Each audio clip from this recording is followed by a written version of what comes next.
2,50,000 की, ठीक है। या फिर आप इसको इस तरह भी बोल सकते हो कि अगर एक फर्म को, hello everyone, welcome to YouTube channel inspiring AC, CC से मेंटोर और नेहा। एंड आज बेटा जो हम करने वाले हैं ना, वो हम करने वाले हैं अपना PYQ, प्रीवियस ईयर का question paper, previous to previous year, that means 2023 का क्वेश्चन पेपर, ठीक है। 2023 का क्वेश्चन पेपर हम करने वाले हैं of the subject accounts. Now which of the following is not a type of database, इसको अभी स्किप करो। Now SLM function for computing monthly installment of loan repayment, NPR या NPR या NPAR बोल सकते हो, functions to compute depreciation by return on value method, DB function to calculate depreciation through straight line method, PMT total number of payment। अब अगर मुझे इनकी full form पता है तो मैं इजीली कर पाऊंगी। SLM स्ट्रेट लाइन मेथड के लिए यूज होता है, ठीक है। NPER होता है नंबर ऑफ पेमेंट के लिए यूज, ठीक है। DB यूज होता है डिमिनिशिंग बैलेंस,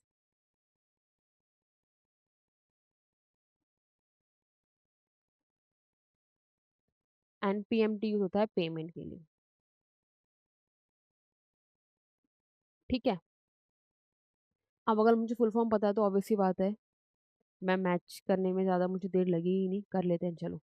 SLM कहाँ है भाई, स्ट्रेट लाइन मेथड बोला हुआ है उसने, थ्रू स्ट्रेट लाइन मेथड। कौन सा मेथड है, मेथड ऑफ डेप्रिशिएशन।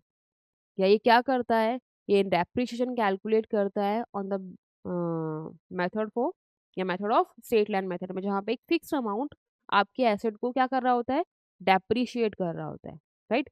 तो SLM goes with the 0.3 of list 2। Check करो लिस्ट 3 में पॉइंट कहाँ है, कहीं भी नहीं है। ए का ये भी नहीं है, ये भी नहीं है, ये भी नहीं है, ये भी नहीं है। यानी ऑप्शन में कुछ मिस्टेक है, एक मैच होगा थर्ड के साथ। Now DB, written down value, value DB का फुल फॉर्म बेटा डिमिनिशिंग बैलेंस तो है ही, और डिमिनिशिंग बैलेंस का मतलब भी ये होता है, देखो यहाँ पे कुछ कर देती हूँ। वैसे तो आई गेस ऐसा कोई बच्चा होगा नहीं जिसे स्टेट लाइन और WDB में फर्क ना पता हो, बट फिर कर लेते हैं। लेट्स से एसेट का वैल्यू है 1 लाख, ठीक है। एसेट का जो वैल्यू है वो 1 लाख है। ये एसेट नहीं बोलते, इसको हम मशीनरी बोल लेते हैं,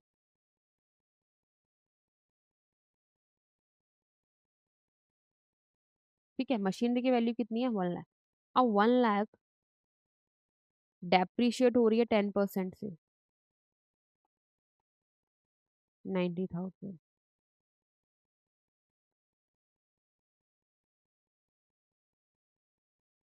ग्रीन ले लेते हैं, ठीक है। अगेन 10,000,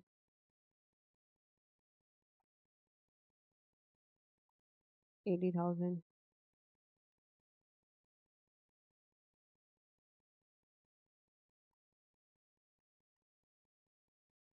एक साइड पे दे रखा है 1 लाख माइनस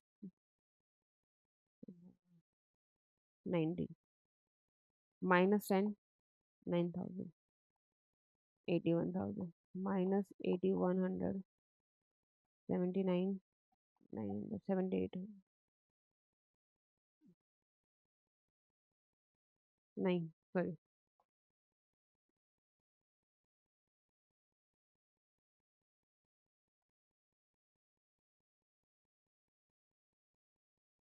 72,900।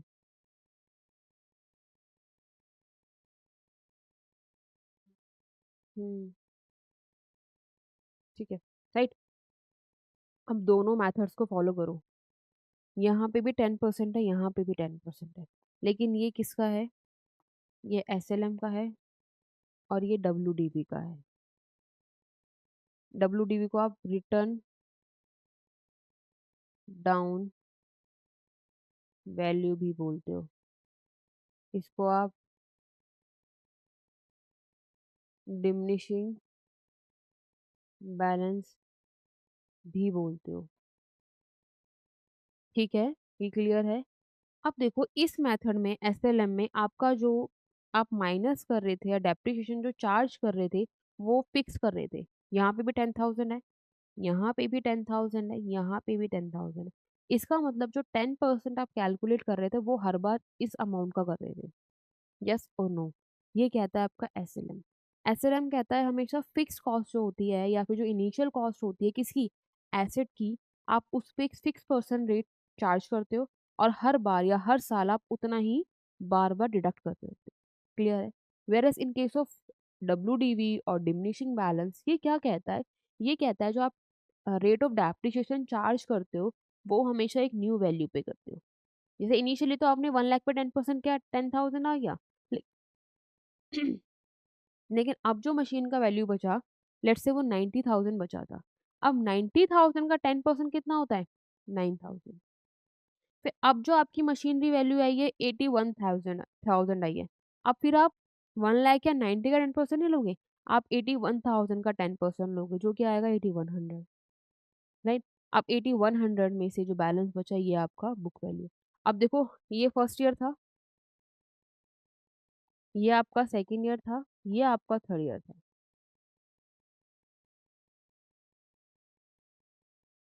ठीक है?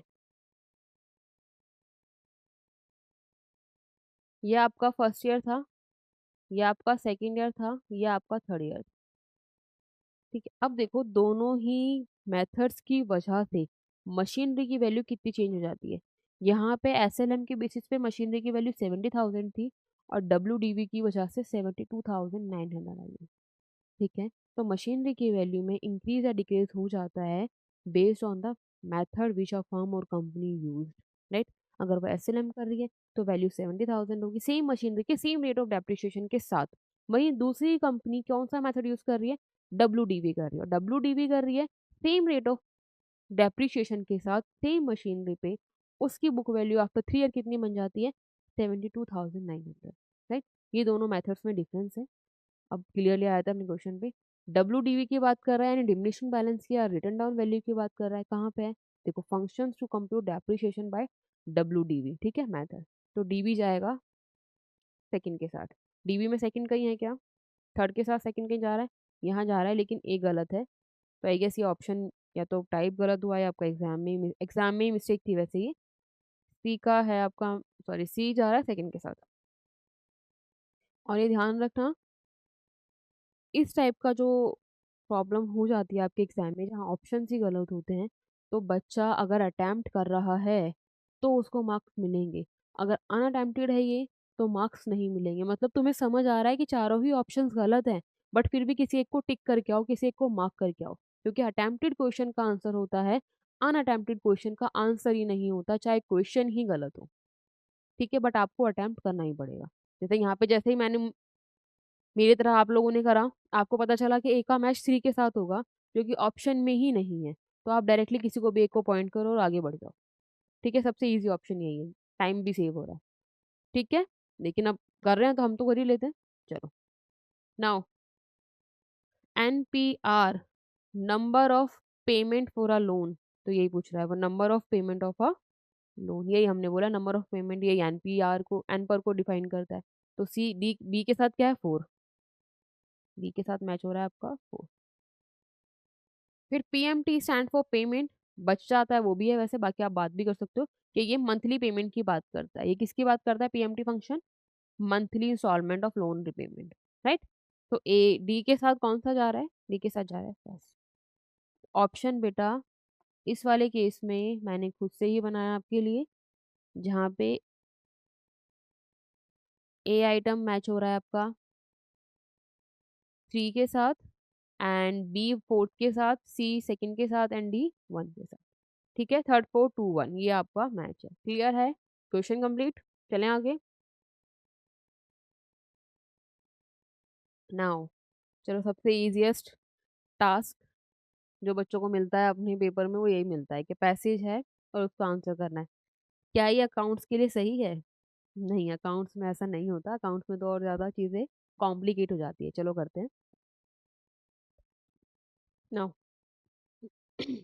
Read the passage carefully and answer the following question from 41 to 45। Okay, that means for 41 to 45 हम लोग ये वाला पूरा केस स्टडी यूज करने वाले हैं, ठीक है। डांसपर लिमिटेड इशूड या invited application for issuing 2 lakh equity share. Denser limited ने जो शेयर्स इशू करे थे वो 2 लाख करे थे, ठीक है। यार लोगों को इनवाइट किया था फॉर द सब्सक्रिप्शन, एक ही बात है यार, स्टेटमेंट चेंज करिए बट मीनिंग सेम है कि इशू शेयर, शेयर इशूड कितने हैं?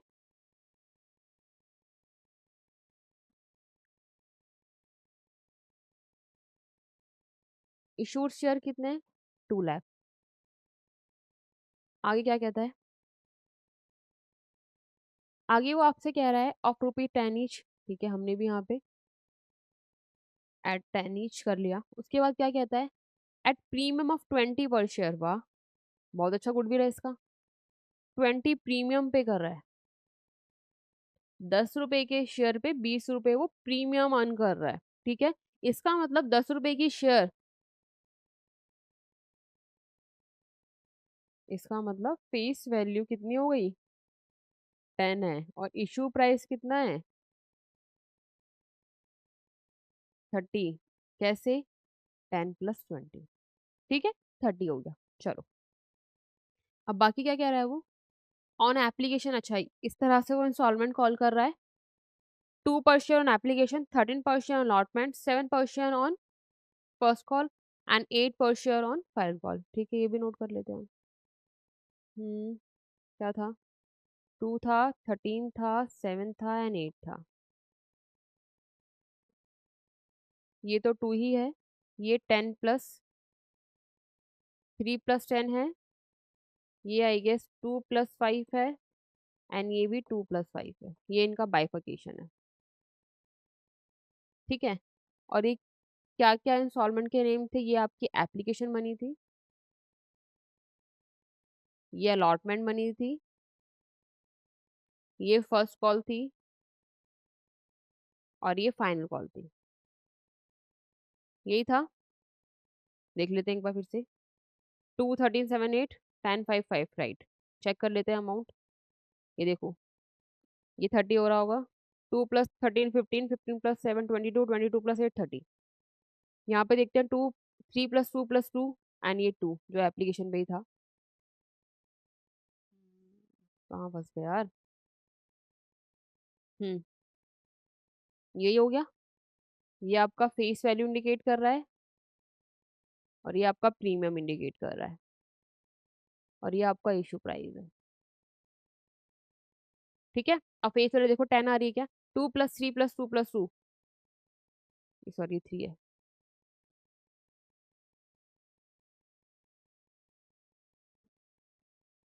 3 + 5 8 होता है ना। 2 + 3 + 2 + 3, हाँ जी 10 आ गया। 0 + 10 10, 10 + 5 15, 15 + 5 इज 20। बिल्कुल 10 का फेस वैल्यू आ गया, 20 का मेरा प्रीमियम आ गया, तो एड सब्ट्रैक्ट ठीक हुआ है। चलो आगे चलते हैं, अब क्या कह रहा है वो? आगे कह रहा है एप्लीकेशन फॉर 1,80,000 शेयर्स रिसीव्ड, मतलब मिनिमम सब्सक्रिप्शन का केस है।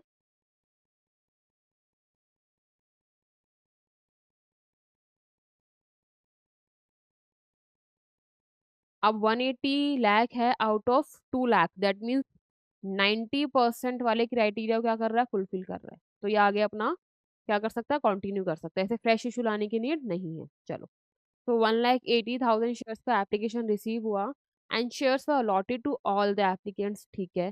सारे एप्लीकेंट्स को शेयर इशू कर दिया, ऑब्वियसली बात है, अंडर सब्सक्रिप्शन का केस है। मिनिमम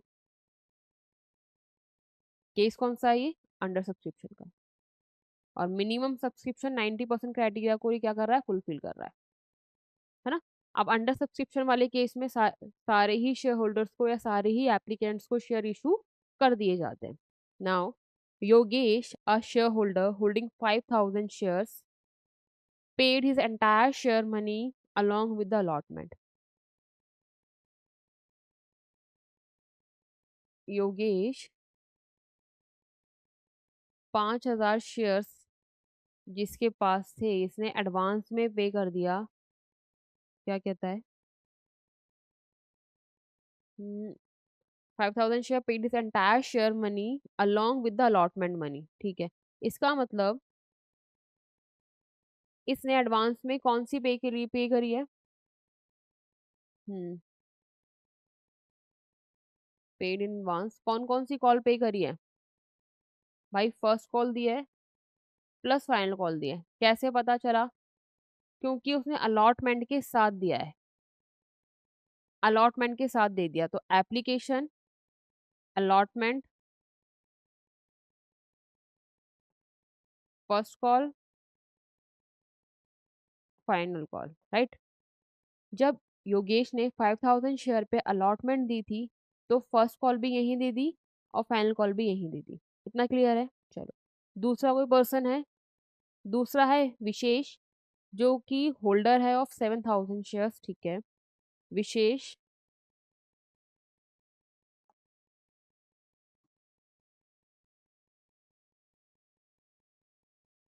7000 शेयर्स, ठीक है। इसने क्या करा? Fail to pay the allotment money, ठीक है। इसने अलॉटमेंट मनी नहीं दी। After what the first call was made, जिसके बाद फर्स्ट कॉल हुई, और विशेष ने pay the allotment money along with the first call. इसने एप्लीकेशन मनी दी, अलॉटमेंट नहीं दिया, लेकिन फर्स्ट कॉल के टाइम पे इसने first call plus allotment money दे दिया, ठीक है। कौन कौन? एक योगेश है, एक विशेष है। बाकी देखते हैं। फिर है समयश होल्डिंग 2000 शेयर्स डिड नॉट पे दी फाइनल कॉल। एक और पर्सन है समयश, उसने क्या बोला है? उसने ये बोला है कि उसके पास 2000 शेयर थे और उसने फाइनल कॉल को नहीं पे किया, ठीक है।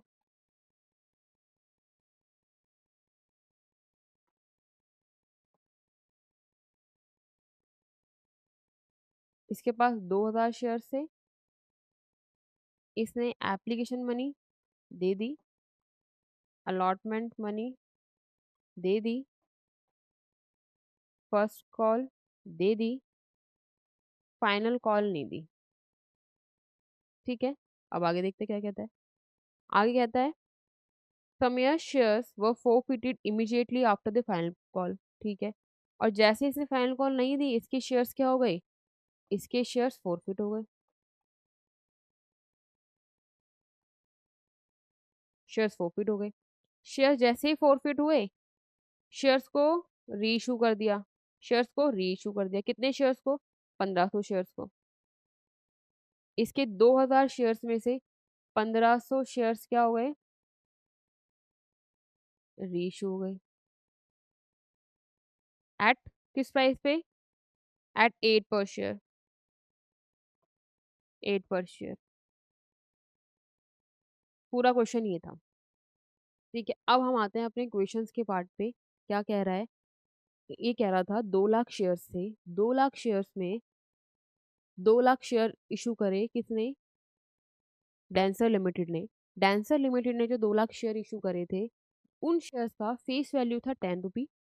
लेकिन कंपनी की मार्केट वैल्यू या गुडविल इतनी अच्छी थी, रेपुटेशन इतनी अच्छी थी कि उसे प्रीमियम मिल गया ऑफ रुपीज 20। तो कंपनी ने अपना शेयर जो 10 रुपी का शेयर था, उसे ओवर वैल्यूड करके या प्रीमियम पे शेयर इशू करा एट प्राइस 30, ठीक है। और उसने 30 प्राइस की जो इंस्टॉलमेंट रखी, वो किस तरह से रखी थी? 2 रुपए वो एप्लीकेशन पे ले रहा था, 13 रुपी वो अलॉटमेंट पे ले रहा था, 7 रुपी वो फर्स्ट कॉल पे ले रहा था, एंड 8 रुपी वो फाइनल कॉल पे ले रहा था। और जिनका एक्चुअल इंस्टॉलमेंट अमाउंट था बिफोर एडजस्टिंग द प्रीमियम, वो था 2323। लेकिन प्रीमियम भी एडजस्ट करना था रुपीज 20। तो 10 रुपी उसने प्रीमियम ले लिया था on allotment, 5 rupee on first call and 5 rupee on allotment. ये इनका बैफिकेशन था। फिर आपकी 3 शेयर होल्डर्स थे, जिन्होंने पेमेंट या तो प्रीपेड कर दिया या फिर पोस्ट पे कर दिया, और कुछ लोग तो पे कर ही नहीं पाए, है ना। तो एक होल्डर था योगेश, जिसने 5000 शेयर्स पे प्रीपेड कर दिया, पेड इन एडवांस कर दिया। उसने जैसे अलॉटमेंट दी, तभी उसने फर्स्ट कॉल भी दे दी और फाइनल कॉल भी दे दी। एक दूसरा है शेयर होल्डर, जो कि विशेष है।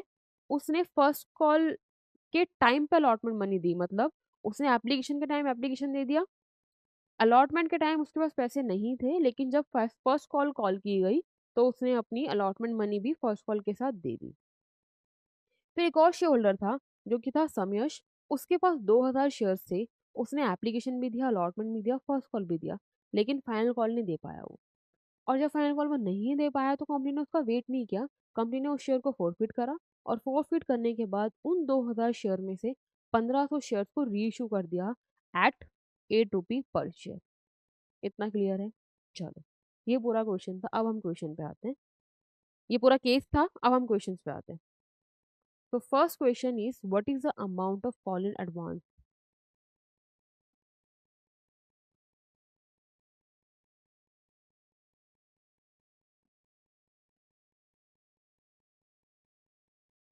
कॉल्स इन एडवांस की अगर वो बात कर रहा है तो क्या मैं बोल सकती हूँ ये योगेश की बात कर रहा है? क्योंकि और किसी ने तो एडवांस में पेमेंट की ही नहीं। एक था जिसने पेमेंट पोस्ट पेड की थी अलॉटमेंट कॉल होने के बाद। फर्स्ट कॉल के टाइम पे उसने बाद में पे किया है किसके लिए? अलॉटमेंट के लिए। तो वो क्या है? पोस्ट पेड है। पेड इन एडवांस तो है नहीं, कॉल इन एडवांस तो है नहीं, कॉल इन अरियर ही थी बल्कि में वो। तो कॉल इन एडवांस की अगर बात कर रहे हैं तो सिर्फ योगेश ने। और योगेश के पास कितने शेयर्स थे? 5000 शेयर्स थे। ठीक है। इसने कौन सी कॉल मनी एडवांस में पे कर दी? फर्स्ट कॉल दे दी और फाइनल कॉल दे दी। फर्स्ट कॉल कितने की थी? 7 रुपए की थी। फाइनल कॉल कितने की थी? 8 रुपए की थी। तो टोटल इसने कितने, इसको छोड़ो। फर्स्ट कॉल कितने की थी? 7 रुपए की थी। फाइनल कॉल थी 8 रुपए की। तो इसने 5000 शेयर के बेस पे अगर 7 रुपए की कॉल दे दी तो 35,000 तो उसने यहाँ दे दिए पहले, फर्स्ट कॉल वाले। और 8 रुपए एक शेयर का था, 5000 शेयर थे, तो 40 रुपए की फाइनल कॉल उसने पहले दे दी। टोटल कितनी पेमेंट उसने पहले की एडवांस में कर दी? तो द आंसर इज 75,000। तो 40,000, 70,000, 35 और 75। तो ऑप्शन कौन सा वाला? ए, डी वाला, 35। ठीक है, एडवांस की बात कर रहा है। तो क्योंकि केस हम पढ़ चुके हैं, केस में देखा था, केस सॉरी, केस के बेसिस पे जो एडवांस में पेमेंट कर रहा था वो सिर्फ एक शेयर होल्डर था जिसका नाम था योगेश। वो होल्ड कर रहा था 5000 शेयर्स। उसने जो एडवांस में पे किया था वो फर्स्ट कॉल था और फाइनल कॉल था, फर्स्ट कॉल था और फाइनल कॉल था। फर्स्ट कॉल का जो कॉल अमाउंट था वो 7 पर शेयर था, फाइनल कॉल का जो कॉल अमाउंट था वो 8 पर शेयर था। अब 7 पर शेयर के बेसिस पे पहले ही पे कर दिया, एडवांस में पे कर दिया ऑन 5000 शेयर्स। दैट मीन्स उसने कितना अमाउंट ज़्यादा पे करा है? 7000। सेम अगर फाइनल कॉल का अमाउंट 8 पर शेयर था, नंबर ऑफ शेयर थे 5000, दैट मीन्स जो उसने पहले ही पे कर दिया वो 40,000 था। तो टोटल अगर उसने कितना पहले पे कर दिया? 35 प्लस 40 70,000। M I clear? तो 75 कहाँ है ऑप्शन में? ए में 40 दे रखा है, ये नहीं है। सी में 70 दे रखा है, ये नहीं है। बी में 35 दे रखा है, ये नहीं है। और डी में 75 दे रखा है, यही आंसर। क्लियर है? चलें आगे, चलो। नेक्स्ट है आपका identify the amount of allotment money receive. अच्छा, आपको चेक करना है money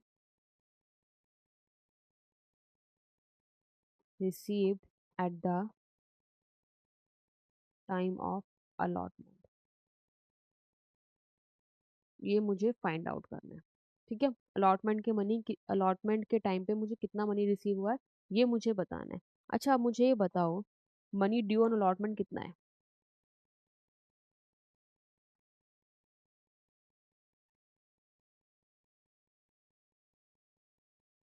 money due on allotment कितना है? भाई 1,80,000 क्या है मेरे शेयर से, और प्राइस था 13 पर शेयर। है ना, प्राइस मतलब अलॉटमेंट मनी थी 13 पर शेयर। तो कितना ड्यू होगा? मल्टीप्लाई कर लेना यार, ये 18 और 13, 3 8 24 254, 18 234, 234, 1 2 3 4। इतना अमाउंट ड्यू होने वाला था eight the time of allotment. इतना अमाउंट ड्यू था कब? अलॉटमेंट के टाइम पे। ठीक है, आइडियली तो मुझे जो भी मेरा ड्यू अमाउंट था वो रिसीव हो जाना चाहिए था, लेकिन मैंने एक्स्ट्रा मनी भी रिसीव करी थी कब? जब मैंने अलॉटमेंट मनी रिसीव करी थी। वो कौन सी थी?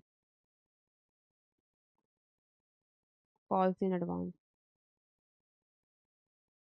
कौन सी वाली एक्स्ट्रा थी? योगेश की, जो उसने एडवांस, जो अलॉटमेंट मनी दी थी वो तो यहाँ पे एडजस्ट हो ही गई।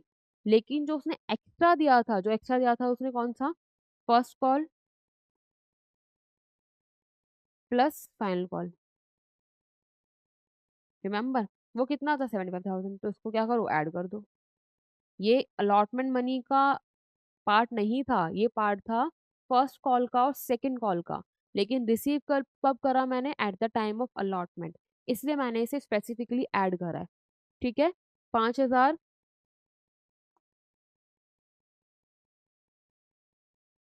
Into 7 plus 5,000 into 8, 5,000 into 7 plus 5,000 into 8, first call plus final call. ये मैंने रिसीव कर लिया किसका? योगेश का एडवांस मनी। थोड़ा और साइड में लिख देती हूँ इसको यार मैं। 2341234 एंड 75,000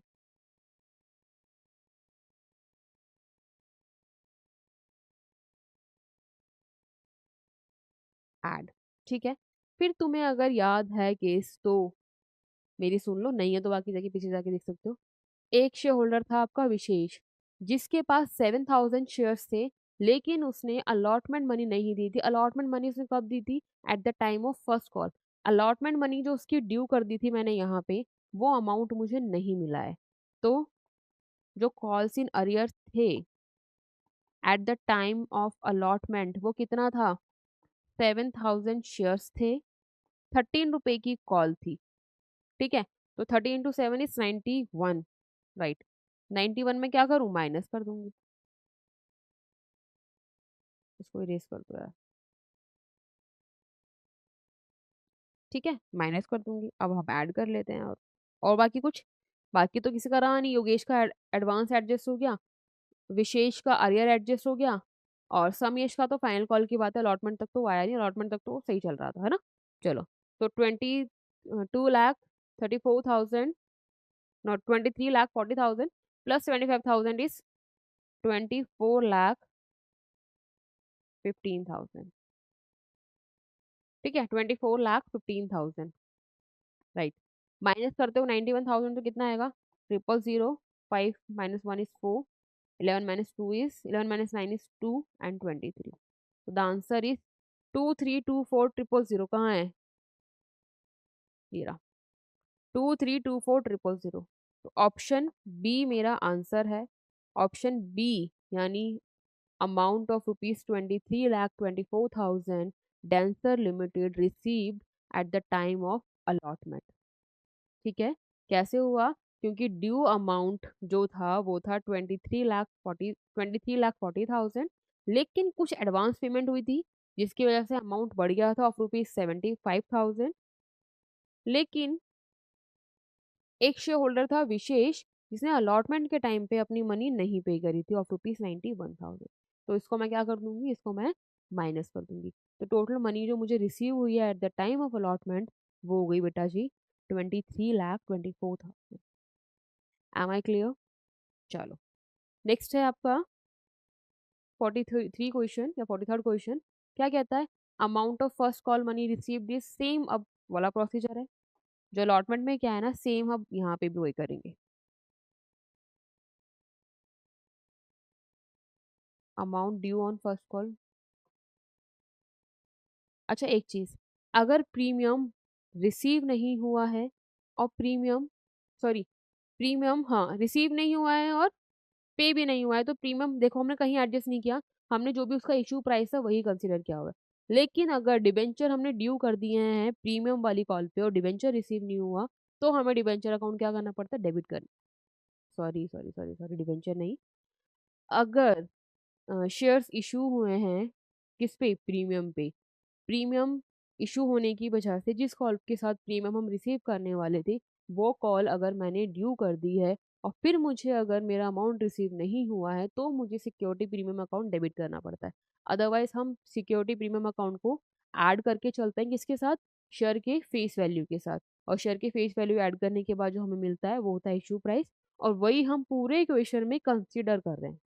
ये ध्यान रखना, इसीलिए मैंने अलग अलग नहीं करा है फेस वैल्यू और डिवेंचर, फेस वैल्यू और प्रीमियम वैल्यू को। ठीक है, so amount due on first call कितना है बेटा जी? कितने शेयर्स से?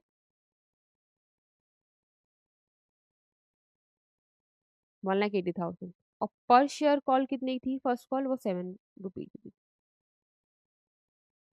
ठीक है, अमाउंट कितना आएगा, 1 2 3 4 7 8 56, 5 जाएगा 1।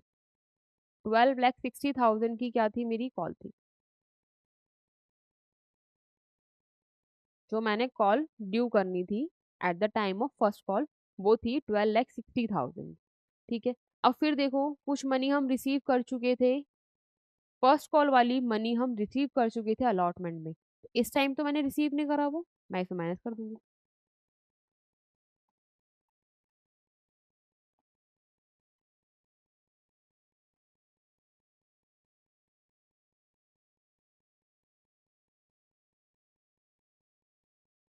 ठीक है, ये amount adjust receive at the time of allotment कितना था, 5,000 शेयर्स, 7 रुपए का पर ये वाली फर्स्ट कॉल थी, तो 5,007 मल्टीप्लाई करेंगे 35,000। ये हम ऑलरेडी रिसीव कर चुके हैं, अब हम रिसीव नहीं करेंगे, तो हमने क्या कर दिया, हमने माइनस कर दिया। इस कॉल में वो ड्यू था, लेकिन ये अमाउंट हम ऑलरेडी रिसीव कर चुके हैं, तो हमें ड्यू भी क्या करना चाहिए था, कम से करना चाहिए था। कम करने के लिए मैंने क्या कर दिया, माइनस कर दिया। चलो, तो कितना बच गया मेरा, 12,25,000। ठीक है, क्लियर है। फिर और कुछ हुआ था क्या फर्स्ट कॉल पे, हाँ, फर्स्ट कॉल पे जो आपका था विशेष एक शेयर होल्डर, उसने फर्स्ट कॉल के टाइम पे अलॉटमेंट मनी दी थी, तो अलॉटमेंट मनी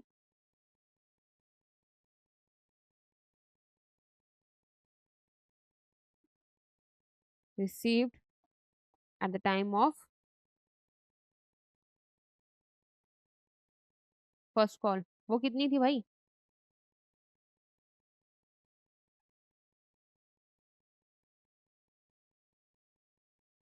उसके पास 7,000 शेयर थे, अलॉटमेंट मनी थी आपकी 13। ठीक है, 7,000 शेयर पे 7,000 शेयर थे, अलॉटमेंट मनी थी 13, तो कितना आप रिसीव कर चुके हो eight the time of first call of 4 rupees.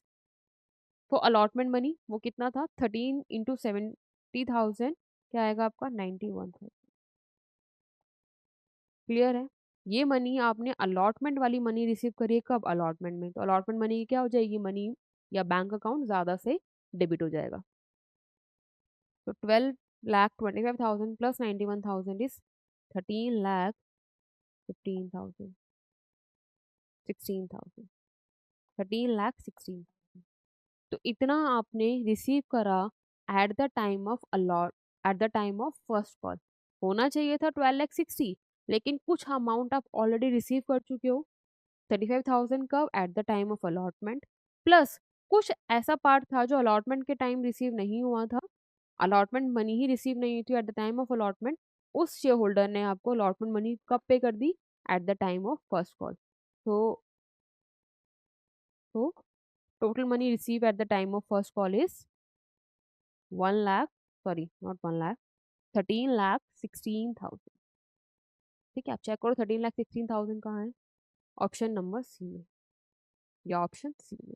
तो आंसर क्या है मेरा बेटा, आंसर भी मेरा ऑप्शन सी है।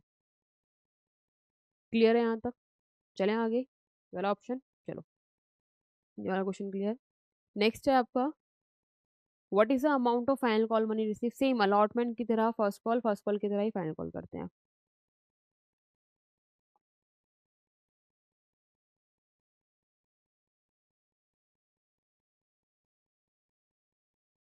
Amount due on final call लिख देते हैं। फाइनल कॉल पे अमाउंट ड्यू कितना है, नंबर ऑफ शेयर्स कितना है, 1,80,000, और कॉल अमाउंट क्या था, 8 रुपए, 8 टाइम्स 1441234, 14,40,000। ठीक है, 14,40,000 का आपका अमाउंट ड्यू था फाइनल कॉल के टाइम पे। नाउ फाइनल कॉल का कुछ अमाउंट आप रिसीव कर चुके हो eight the time of allotment, तो अमाउंट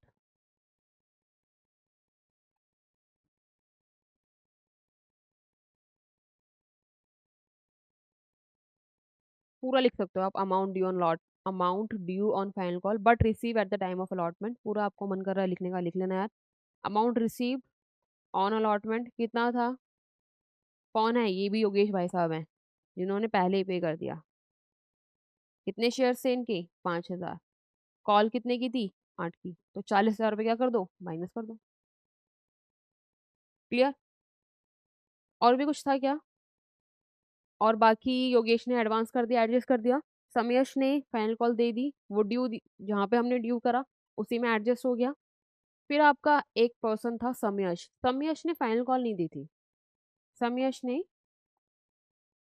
कॉल्स इन अरियर या बोल सकते हो अनपेड। कौन था ये था आपका समयश। और कितने शेयर से इसके? 2000 शेयर से। ठीक है, 2000 शेयर पे 8 रुपए की कॉल इसने नहीं दी। ठीक है, तो क्या करूं मैं? 16,000 रुपये माइनस कर दूं, है ना? ये माइनस कर दूं, तो अब आपका आंसर आ जाएगा 14,40,000 में 40,000 माइनस करोगे 14 लाख आएगा। 14 लाख में 60,000 माइनस करोगे 13,84,000 आएगा। 13,84,000 ये रहा। ऑप्शन ए में 13,84,000 है। तो ऑप्शन क्या सही है मेरा? 1384। 1384। क्लियर है? तो ऑप्शन ए सही है आपका क्वेश्चन नंबर 44 के लिए। Am I clear? चलो नेक्स्ट करते हैं। So the next question is 45th. What is the amount of forfeiture transfer to capital reserve? हमें पता है जो शेयर फोरफिट हो जाते हैं, है ना? या फोरफिटेड शेयर बोल दो। फोरफिटेड शेयर पे जो अमाउंट हम रिसीव कर चुके होते हैं, amount received on forfeited share कहाँ जाता है ये? Transfer to capital reserve. Transfer to capital reserve. ऐसा क्यों होता है? इस पे हम पहले भी बात कर चुके थे। ऐसा इसलिए होता है क्योंकि कैपिटल रिजर्व का नेचर वो वाला प्रॉफिट होता है, या वो वाला प्रॉफिट इंक्लूड करता है आपका कैपिटल रिजर्व, जो आपका डे टू डे ऑपरेटिंग से नहीं जनरेट होता। ये ऐसा प्रॉफिट है जो हो भी सकता है, नहीं भी हो सकता। ये डिपेंड करता है किसी चीज़ की होने पर। जैसे अगर फोरफिट शेयर कब होते हैं? शेयर फोरफिट तब होता है ना जब कोई शेयर होल्डर डिफॉल्टर बन जाता है या पेमेंट नहीं कर पाता, ड्यू पेमेंट नहीं कर पाता, जो उसकी शेयर की पेमेंट उसे करनी होती है। अब नहीं कर पाता तो कंपनी की प्रोस्पेक्टस में अगर ये चीज़ पहले से क्लियर है, उसका आर्टिकल ऑफ एसोसिएशन उसे अलाउ करता है, उसे परमिट करता है कि अगर कोई शेयर होल्डर पेमेंट नहीं कर पाए अपनी शेयर के लिए या कॉल मनी नहीं दे पाए, तो कंपनी का क्या प्रोसेस है, किस तरह से वो उस प्रोसेस को फॉलो करेगी और शेयर को फॉरवर्ड कर सकती है। फॉर एग्जांपल, लेट्स से अगर एप्लीकेशन मनी 2 रुपी है, अलॉटमेंट मनी 5 रुपी है, फर्स्ट कॉल 1 रुपी है and final call let's say 3 रुपी है, दैट मीन्स 10 रुपी का शेयर है। नो, सॉरी, इसको 4 कर दो, इसको 1 कर दो। अगर 10 रुपी का शेयर है तो सपोज जब शेयर के लिए सब्सक्राइब कर रहा था एप्लीकेंट, उसने एप्लीकेशन मनी तो दे दी, राइट? उसके बाद उसको जब अलॉटमेंट के लिए कॉल किया गया, उसने अलॉटमेंट मनी नहीं दी। अब ये कंपनी का अगर आर्टिकल ऑफ एसोसिएशन उसे परमिट करता है कि आप इमीडिएटली अलॉटमेंट मनी, जैसे आपने कॉल करी और एप्लीकेंट अलॉटमेंट मनी नहीं दे पाया, उसके शेयर फॉरफिट कर लो, तो कंपनी शेयर फॉरफिट कर लेगी। अगर कंपनी बोलती है, कंपनी का एओए बोलता है, एओए मतलब आर्टिकल ऑफ एसोसिएशन बोलता है, तो फर्स्ट कॉल भी की जाएगी, वो भी अगर अनपेड है तो आप क्या करो, शेयर फॉरफिट कर लो। या फिर till the final call company wait करती है कि कोई शेयर होल्डर जिसने अलॉटमेंट मनी नहीं दिया, फर्स्ट कॉल मनी नहीं दिया, क्या पता वो बाद में पे कर दे। अगर ये प्रोसेस है या ये प्रोसीजर फॉलो करती है कंपनी, ये रूल फॉलो करती है बेस्ड ऑन हिज और हर आर्टिकल ऑफ एसोसिएशन, तो बिल्कुल क्या होगा, कंपनी शेयर फॉरवर्ड करेगी फाइनल कॉल के बाद, राइट? क्लियर है? उसी तरह से अब इस पर्टिकुलर केस में क्या था, इस पर्टिकुलर केस में 1,80,000 क्या थे? अप्लाइड शेयर से, और 2 लाख शेयर्स क्या थे? इसको मैं सबको क्या कर देती हूँ, इसको मैं रेस कर देती हूँ, राइट? इसे समझाने वाला पर्पस था। इसका इस पर्टिकुलर क्वेश्चन से कोई लेना देना नहीं है। नाउ अप्लाइड शेयर से ये इशूड शेयर से, अब मुझे पता है ये मेरा अंडर सब्सक्रिप्शन का केस है, जहाँ पे 2 लाख इशूड थे और अप्लाइड 190 थे। तो कौन सा केस था ये? अंडर सब्सक्रिप्शन का। अंडर सब्सक्रिप्शन में हम चेक करते हैं मिनिमम सब्सक्रिप्शन कितना है।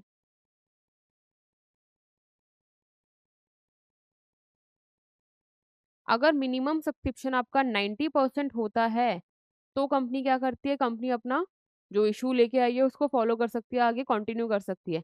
बट अगर 90% नहीं है, इन केस 90% नहीं है, तो क्या करेगी कंपनी? कंपनी पूरा इशू कैंसिल कर देती है और उसको दोबारा से शेयर को इंट्रोड्यूस करती है in the market. Am I clear till here? चलो अब यहाँ पे देखो, 2 लाख का 90% 1,80,000 होता है। इसका मतलब 1,80,000 शेयर्स मिल चुके हैं कंपनी को।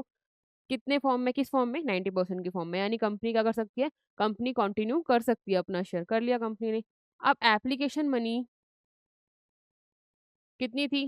2 थी। अलॉटमेंट मनी 13 थी। और इसका बाइफरकेशन क्या था? 3+10। 3 तो उसका फेस वैल्यू था और 10 उसका प्रीमियम था, राइट? फिर था आपका फर्स्ट कॉल और फिर था आपका फाइनल कॉल। फर्स्ट कॉल आपका 7 था और ये 2+5 था। फाइनल कॉल आपका 8 था, जो 3+5 था। यहाँ तक क्लियर है? अब आपके पास 3 शेयर होल्डर थे, आपके पास मतलब कंपनी के पास 3 शेयर होल्डर थे, कौन-कौन थे? एक तो था योगेश, एक था विशेष, एक था समयश। ये थे ना यार तीनों नेम। योगेश, विशेष एंड समयश, ठीक है? ये 3 थे। ये 3 शेयर होल्डर से इन्हीं के पेमेंट में कुछ इश्यू आ रहा था, बाकी सारे शेयर होल्डर्स अपनी ड्यू पेमेंट टाइमली कर रहे थे। योगेश ने क्या करा? योगेश ने एडवांस में दे दिया। इसने अलॉटमेंट मनी नहीं दी थी at the time of allotment, लेकिन जैसे ही उसको फर्स्ट कॉल की गई थी, इसने अलॉटमेंट मनी भी दे दी फर्स्ट कॉल के साथ। तो इसका भी यहाँ तक स्मूथ हो गया, इसका स्मूथ चल ही रहा था। लेकिन जो समयश था, इसने फाइनल कॉल नहीं दी थी। कितने शेयर्स पर? 2000 शेयर्स पर। Out of 2000 share, out of 2000 share company reissued 1500 shares. Company ने 1500 शेयर्स को क्या कर दिया? रीइश्यू कर दिया था एट 8 पर शेयर। ठीक है, किसके शेयर की बात हो रही है ये? बात हो रही है समयश के शेयर की।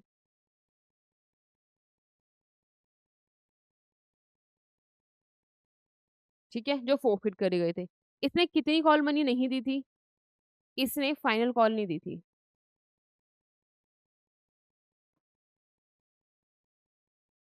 फाइनल कॉल नहीं दी थी ऑफ रुपीज 8, जो कि इस तरह थी। यस और नो? राइट, इसने ये मनी नहीं दी थी। अब अगर मैं बात करूं तो भाई इसने क्या क्या दे दिया था। इसने ये नहीं दिया, लेकिन इसने एप्लीकेशन मनी ऑफ रुपीज 2 दे दी थी, राइट? अलॉटमेंट मनी इसने 13 रुपीज 3+10 दे दी थी। फर्स्ट कॉल कितना? 7 था, 2+5 दे दिया था। ये सारे अमाउंट हम रिसीव कर चुके हैं। अमाउंट रिसीव्ड किसके? इसमें से। और जो अमाउंट हम नहीं रिसीव कर चुके हैं वो ये वाला है, final call. Amount received and ये क्या है? Amount not received. क्लियर हुआ? हम लोग अमाउंट कितना ले चुके हैं? हम अमाउंट ले चुके थे of rupees 2 on application, 13 on allotment, 7 on final call. ये अमाउंट हम ले चुके थे, राइट? बट हमने क्या नहीं लिया था? हमने नहीं लिया था फाइनल कॉल ऑफ रुपीज 8। यहाँ तक मैं क्लियर हूँ? चलो, जब फाइनल कॉल नहीं लिया था ऑफ रुपीज 8, इसका मतलब जैसे ही समयश ने 8 रुपये की कॉल नहीं पे करी थी, उसके शेयर क्या हो गए थे? उसके शेयर फोरफिट हो गए थे। क्लियर? और जब शेयर फोरफिट हो गए थे ऑफ 1500 शेयर्स, आउट ऑफ 2000 उसको हमने रीइश्यू कर दिया 8 रुपीज पे। इतना क्लियर है? अब देखो प्रॉफिट कितना हुआ होगा। 1500 शेयर्स पे अमाउंट जो हम रिसीव कर चुके हैं वो कितना होगा? अब एक बात ध्यान रखना, हम प्रीमियम वाला पार्ट इंक्लूड नहीं करते हैं, हम प्रीमियम वाला पार्ट इंक्लूड नहीं करते हैं। 10 और 5 हम इंक्लूड ही नहीं करेंगे, क्यों? क्योंकि हम फाइनल कॉल में भी 5 वाला इंक्लूड नहीं करेंगे। साथ ही साथ जो शेयर रीइश्यू हुआ है ना, ये कंपेयर हो रहा है आपकी फेस वैल्यू से। इसको तो नहीं बोला हुआ प्रीमियम पे इश्यू करा हुआ है। यानी जो भी प्रॉफिट या लॉस होगा वो हम कंपेयर करेंगे फेस वैल्यू के साथ। Am I clear? अब देखो 1500 शेयर्स पे जो अमाउंट आप रिसीव कर चुके हो कितना हुआ होगा? 2 रुपए एप्लीकेशन पे लिया होगा, 3 रुपए अलॉटमेंट में लिया है और 2 रुपए फर्स्ट कॉल पे लिया है। ये एप्लीकेशन मनी के टाइम लिया, ये आपने अलॉटमेंट के टाइम लिया और ये आपने फर्स्ट कॉल के टाइम लिया। क्लियर है? अब 2 रुपए एप्लीकेशन पे, 3 अलॉटमेंट में, 2 रुपए फर्स्ट कॉल पे, इसका मतलब आप इन शेयर्स पे टोटल कितने रुपए ले चुके हो? 2, 3, 5, 2, 7, 7 पर शेयर आप रिसीव कर चुके हो। 7 पर शेयर आप रिसीव कर चुके हो। इतना क्लियर है? 7 पर शेयर आप रिसीव कर चुके हो कैसे? 1 शेयर पे आपने 2 रुपए एप्लीकेशन के टाइम ले लिया था, 3 रुपए आपने अलॉटमेंट के टाइम ले लिया था और 2 रुपए आपने फर्स्ट कॉल के टाइम ले लिया था एज़ अ कंपनी। इसका मतलब आप 7 रुपए पर शेयर रिसीव कर चुके हो। 7 रुपए पर शेयर आप रिसीव कर चुके हो। इतना क्लियर है? टोटल मनी कितनी रिसीव कर चुके हो आप? Total money received on 1500 shares. तुम्हें स्कूल लेवल पे करवाया होगा, 2000 शेयर पे टोटल कितना है, 1500 पे कितना है, इतना करने की नीड नहीं है। डायरेक्ट देखो 1500 शेयर्स है, एप्लीकेशन पे 1 शेयर पे आप 2 रुपए दे रहे थे, 3 रुपए अलॉटमेंट में दे रहे थे, 2 फर्स्ट कॉल पे दे रहे थे। तो 1 शेयर पे टोटल कितना पेमेंट कर रहा था कौन? समयश। 1 शेयर पे दे रहा था वो 7 रुपए, तो 1500 शेयर पे कितना दे देगा? 15 इंटू 7, 15 इंटू 7 नहीं करते हैं, 1500 इंटू 7 करते हैं। तो कितना आ जाएगा? 10500। इतना क्लियर है? इतना वो अमाउंट दे चुका है कितने शेयर्स पे? 1500 शेयर्स पे इतना अमाउंट वो दे चुका है। ठीक है? अब जो अमाउंट दे चुका है ऑन फॉरफिटेड शेयर्स, हमें ये पता होता है जो भी फॉरफिट शेयर हो जाते हैं उस पे जो भी अमाउंट कंपनी रिसीव कर लेती है वो उसका प्रॉफिट पार्ट हो जाता है। ठीक है? और ये कहाँ जाता है ये वाला अमाउंट? ये अमाउंट जाता है फिर transfer to share forfeited account. किस साइड? ये होता है आपका क्रेडिट साइड पे। Am I clear? ये वाला पोर्शन तो यहाँ पे खत्म होता है। आप कितना अमाउंट रिसीव कर चुके हो? 1500 शेयर जो आपने रीइश्यू कर दिए। अब अगर मैं बात करूँ, रीइश्यू हुआ है 8 रुपए पे और उसकी फेस वैल्यू कितनी है? फेस वैल्यू 10 थी शेयर की, कैसे पता? ये देखो, यहाँ पे करा था हम लोगों ने, ये 2 ही था, ये 3 प्लस 10 था, ये 2 प्लस 5 था और ये 3 प्लस 5 था। ये आपका 10 आ रहा है शेयर का फेस वैल्यू और ये आपका 20 आ रहा है प्रीमियम। ये प्रीमियम था, ये आपका क्या था? फेस वैल्यू था। क्लियर है? फेस वैल्यू 10 मुझे पता चल गई थी और बाकी बोला भी है क्वेश्चन में I guess. 2 lakh equity share of 10 each. ठीक है? एंड 20 प्रीमियम, ये भी बोला हुआ है। वही मैंने चेक किया, हाँ 10 फेस वैल्यू आ रही है। क्यों? 2 plus 3 5, 5 plus 2 7, 7 plus 3 10, 10 plus 5 15, 15 plus 5 20। ये चीज़ ऑलरेडी मुझे गिवन थी, मैंने बस क्रॉस चेक किया कहीं मैं मिस्टेक तो नहीं करी, राइट? चलो, अब अगर फेस वैल्यू 10 की थी और रीइश्यू हो रहा है 8 रुपीज़ पे, दैट मीन्स 2 रुपये का क्या हो रहा है? 10 माइनस 8, 2 रुपये का क्या हो रहा है? डिस्काउंट दे रही है company. Discount at the time of reissue. ठीक है? 2 रुपये का डिस्काउंट दे रही है कंपनी, कब? जब शेयर्स को वो रीइश्यू कर रही है।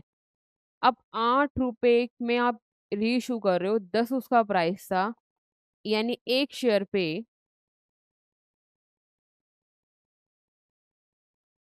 Discount at the time of reissue पर शेयर कितना है? ₹2। यही मिला है मुझे अभी।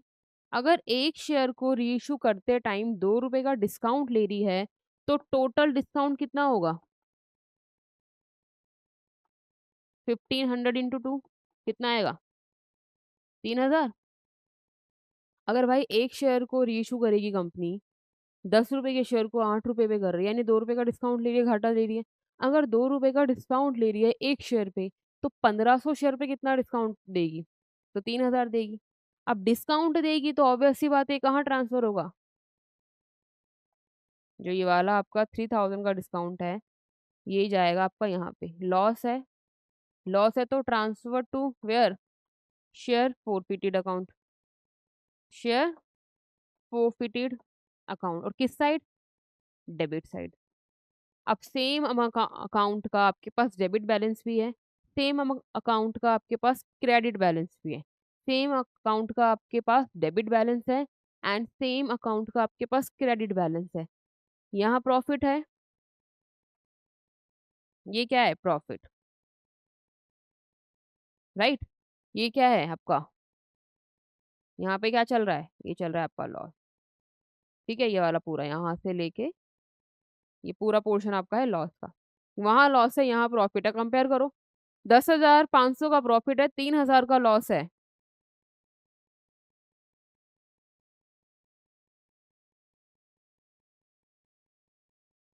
शेयर फोरफिटेड अमाउंट या अकाउंट लिख लो। ये कौन सा बैलेंस है? क्रेडिट बैलेंस है। क्रेडिट बैलेंस का शेयर फोरफिटेड अकाउंट अगर आपका है 10,500, एंड सेम अकाउंट का डेबिट बैलेंस भी है, शेयर फोरफिटेड अकाउंट 3,000 रुपये, ये है आपका डेबिट बैलेंस, राइट। एडजस्ट करो, कितना आएगा? ये क्या है मेरे पास? प्रॉफिट है, या मैं बोल सकती हूँ क्रेडिट बैलेंस है। ठीक है। जो मैंने शेयर फोरफिट करे थे 2,000, जिनमें से मैंने 1500 रीइश्यू करे थे, तो मैं 1500 शेयर्स पे कितना मुझे प्रॉफिट हुआ था एट द टाइम ऑफ फोरफिचर, और कितना मुझे लॉस हो रहा है एट द टाइम ऑफ री इशू, मैंने दोनों को कंपेयर करा। कंपेयर करने के बाद मुझे पता चला जो मेरा प्रॉफिट पोर्शन है ऑन फोरफिटेड शेयर्स, वो ज़्यादा है। कितने रुपीज़ से? 7,500 रुपीज़ से। अब 7,500 रुपीज़ से अगर वो अमाउंट ज़्यादा है मेरा, तो ये क्या है मेरे लिए? ये मेरे लिए प्रॉफिट है। प्रॉफिट है तो कहाँ ट्रांसफर होगा? Profit transfer to capital reserve. Profit transfer to capital reserve. Clear है यहाँ तक? यही आपसे क्वेश्चन में वो पूछ रहा था कि कितना अमाउंट आप ट्रांसफर करोगे, what is the amount of forfeiture transfer to capital reserve. तो ये आप लोग देख चुके हो, कैपिटल रिजर्व में वही अमाउंट जाएगा जो प्रॉफिट हुआ होगा on forfeited shares. Let's say अगर इस केस में उल्टा होता मतलब डेबिट बैलेंस आपका होता है 10,500, और क्रेडिट बैलेंस होता है आपका 3,000, तो ऑब्वियस सी बात है प्रॉफिट होता ही नहीं, लॉस हो जाता। तो कैपिटल रिजर्व में ना जाके वो मिसलेनियस एक्सपेंडिचर में जाता। बट हाँ, एक क्राइटेरिया होता है, एक रूल है, मिनिमम कितना इशू कर सकती है, कितना डिस्काउंट पे शेयर रीइशू कर सकती है। तो मैक्सिमम अमाउंट का जो डिस्काउंट दे सकती है company at the time of reissue, वो उतना दे सकती है जितना उसने फॉरवर्ड कर लिया। उससे ज़्यादा डिस्काउंट वो दे ही नहीं सकती।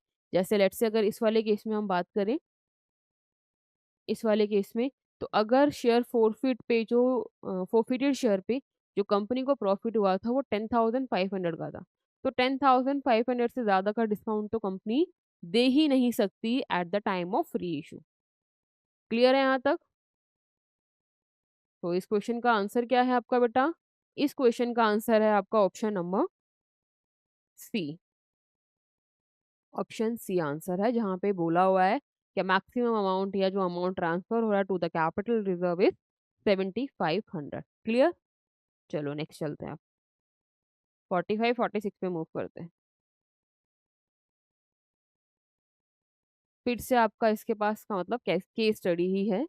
डायरेक्शन है question number 46 to 45, analyse the following hypothetical extract of EVA Limited for the year ended 22 to 23 and answer the following question। Okay, एक बैलेंस शीट का एक्सट्रैक्ट दे रखा है, प्रॉपर बैलेंस शीट नहीं है, ठीक है। या not balance sheet. Eva limited के अकाउंट का एक्सट्रैक्ट दे रखा है आपको। हाइपोथेटिकली मतलब प्रैक्टिकली ये पॉसिबल ही नहीं है ऐसा कुछ होना, बट लेट्स सी। किस ईयर के लिए दे रखा है? For the year ended 2022 to 2023 and answer the following question. Okay, paid up share capital दे रखी है मुझे 8 लाख, करंट एसेट्स हैं 5 lakh, credit revenue from operation 3 lakh. Credit revenue operation का मतलब क्या है? क्रेडिट रेवेन्यू मतलब क्रेडिट सेल,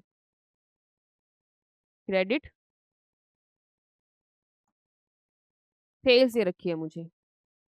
क्या दिया हुआ है? क्रेडिट सेल्स गिवन है। Then cash revenue from operation. अब कैश रेवेन्यू की बात कर रहा है तो उसका मतलब एक कैश सेल्स की बात कर रहा है। जो मैंने सेल्स की हैं वो कोई भी कंपनी या फर्म या इंडस्ट्री सेल करती है अपनी प्रोडक्ट्स को, अपनी सर्विसेज को, अपने गुड्स को, वो दो तरह से कर सकती है। या तो कैश बेसिस पे कर सकती है, क्रेडिट बेसिस पे कर सकती है। कैश बेसिस मतलब नकद में जहाँ होता है ना, आपने गुड्स लिए, आपने कैश पेमेंट कर दिया। कैश पेमेंट का मतलब मेरा मतलब सिर्फ हार्ड मनी नहीं है जहाँ पे नोट्स या करेंसी को एक दिया ही जाएगा। आप यूपीआई कर सकते हो, है ना? आप ट्रांसफर कर सकते हो, कुछ भी हो सकता है। बट हाँ, इमीडिएटली अकाउंट डेबिट या क्रेडिट हो गया। एक पार्टी का डेबिट हुआ, दूसरी पार्टी का क्रेडिट हो गया। इमीडिएटली होता है तो वो कैश सेल हो जाता है, राइट? लेकिन अगर कुछ टाइम पीरियड के बाद क्या मिल रही है मुझे? पेमेंट मिल रही है। सपोज़ मैंने अपनी सर्विसेज़ आज रेंडर कर दी हैं, लेकिन जो मुझे मिल रहा है, अमाउंट मिल रहा है, लेट्स से वो मुझे मिल रहा है आफ्टर 1 मंथ, 2 मंथ्स, तो आप क्या बोलोगे? आप बोलोगे वो क्रेडिट सेल है, जो उधार पे चलता है, ठीक है? चलो, तो कैश रेवेन्यू फ्रॉम ऑपरेशन के लिए क्या बोल रखा है? 75% of credit revenue from operation. अच्छा, क्रेडिट रेवेन्यू ऑपरेशन का 75% जो है, 75% ऑफ क्रेडिट रेवेन्यू वो है आपका कैश सेल। तो 75% ऑफ 3 लाख इज़ 2,25,000। कितना है? 2,25,000। क्लियर हो गया यहाँ तक?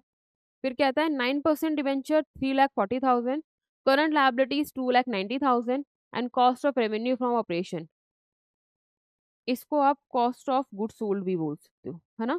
ये कॉस्ट ऑफ गुड सोल्ड या सीओजीएस पूरा लिख देती हूँ मैं, कॉस्ट ऑफ गुड सोल्ड। कुछ लोग इसको कॉस्ट ऑफ सेल्स भी बोलते हैं।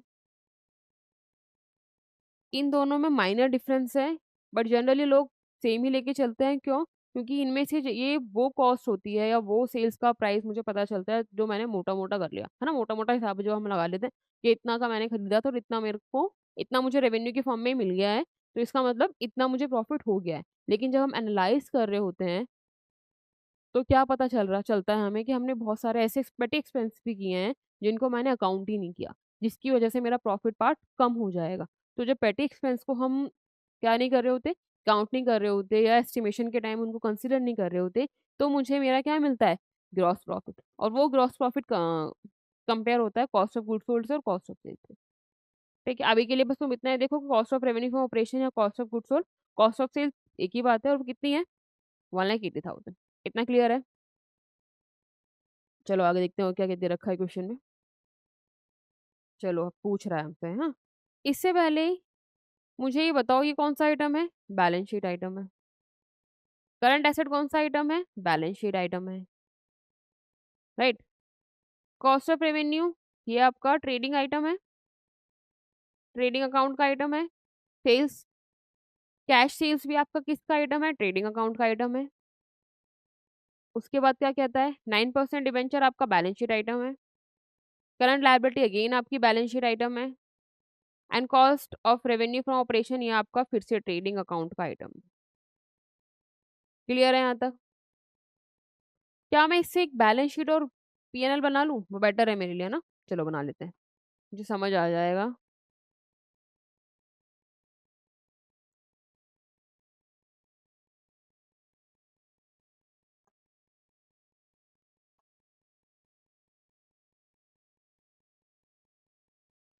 इसको इरेज़ करते हैं यार।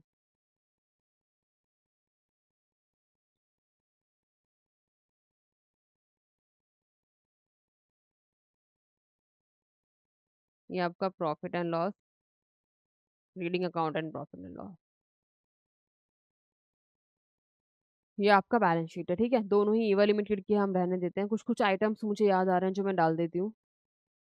एक आपकी पेड अप कैपिटल थी, फिर 9% डिबेंचर था, एक करंट लायबिलिटी थी,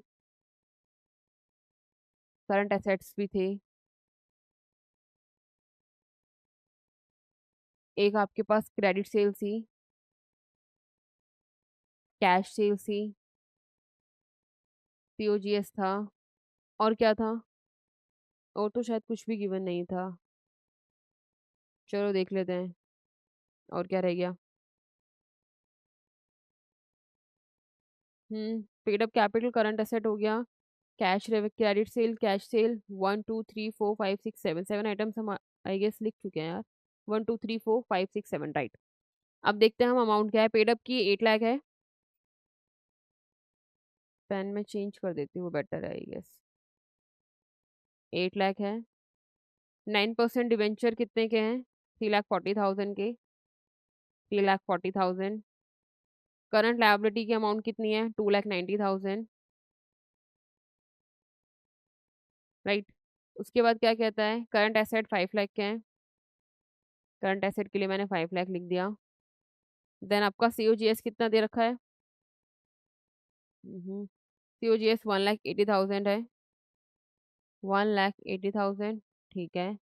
कैश सेल्स थी आपकी 2,25,000 और क्रेडिट सेल्स थी आपकी 3 लाख। ये आइटम्स मुझे गिवन है। मैंने जिस तरह से मुझे उनकी बैलेंस शीट या फाइनल अकाउंट का एक्सपेक्ट गिवन था, उसी तरह से मैंने बैलेंस शीट का एक्सट्रैक्ट बना लिया। साथ ही साथ मैंने ट्रेडिंग और पीएनएल का एक्सट्रैक्ट भी बना लिया। इतना क्लियर है? चलो अब चलते हैं अपने क्वेश्चन पे। फर्स्ट क्वेश्चन है, what is the current ratio of Eva limited? Current ratio पूछ रहा है वो आपसे ईवा लिमिटेड की। अब अगर मुझे करंट रेशियो का फॉर्मूला आता है, याद है, तो मैं क्वेश्चन कर लूंगी, अदरवाइज क्वेश्चन स्किप करना ही पड़ेगा। चाहे वो केस स्टडी हो या वो पैराग्राफ हो, फॉर्मूलाज याद होंगे तो होगा, नहीं है याद तो नहीं होंगे। तो फॉर्मूलाज याद जरूर करने। रेशोज में जितने भी फॉर्मूलाज हैं आई गेस 16 या 18 समथिंग कुछ है, उनको जरूर याद कर लोगे, स्कोर कर पाओगे। नहीं कर पाओगे याद तो स्कोर भी नहीं होगा। Current ratio is equal to current assets upon current liability. Current assets को अगर आप करंट लायबिलिटी से डिवाइड कर देते हो, तो जो रेशो मिलती है आपको वो है आपकी क्या? Current ratio. और इसका फॉर्मूला क्या होता है? सॉरी, इसका मतलब क्या होता है या क्या इंडिकेट करती है ये इंडिकेट करती है एक फर्म के पास उसकी लायबिलिटी का कितना टाइम्स उसका एसेट है। मतलब अगर कोई कंपनी मार्केट से 1 लाख बोरो कर रही है, तो कितना टाइम या कितना फास्ट वो रिकवर कर सकता है, पेमेंट कर सकता है, कैसे? अपने एसेट को बेच के।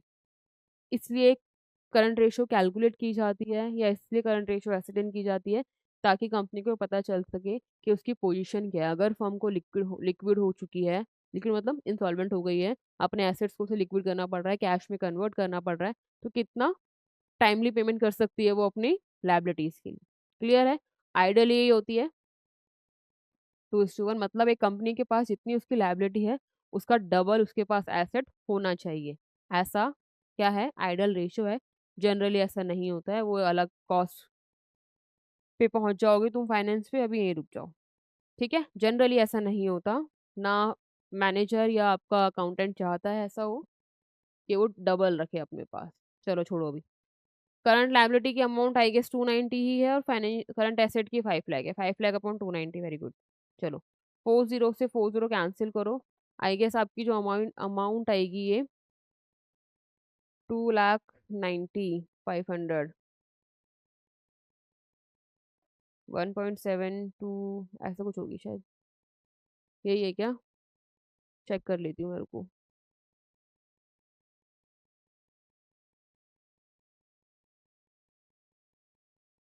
Wait a second.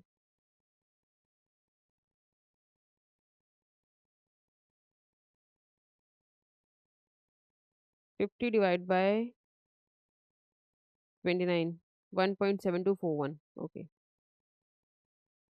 ये आएगा आपका 1.7241 अपॉन 1। ठीक है, आप ऑप्शन देख लो 1.72 कहाँ है। ये रहा। तो ऑप्शन क्या आपका सही है? ऑप्शन सही है आपका बी। ठीक है, option B is a correct answer for the question number 46। Clear? Next देखते हैं। नेक्स्ट क्वेश्चन है आपका, which of the following effort might help in improving the gross profit ratio of the company. Ratio नहीं भी याद है, अभी इतना बताओ मुझे। ग्रॉस प्रॉफिट इंक्रीज करना है मुझे, है ना? ग्रॉस प्रॉफिट इंक्रीज करना है, यानी मोटा मोटा प्रॉफिट मुझे कंपनी का बढ़ाना है। अब अगर मोटा मोटा प्रॉफिट मुझे बढ़ाना है तो मेरे पास क्या क्या ऑप्शंस है? या तो मैं अपना सेलिंग प्राइस को इंक्रीज कर दूं। क्यों? क्योंकि ग्रॉस प्रॉफिट का फॉर्मूला क्या होता है?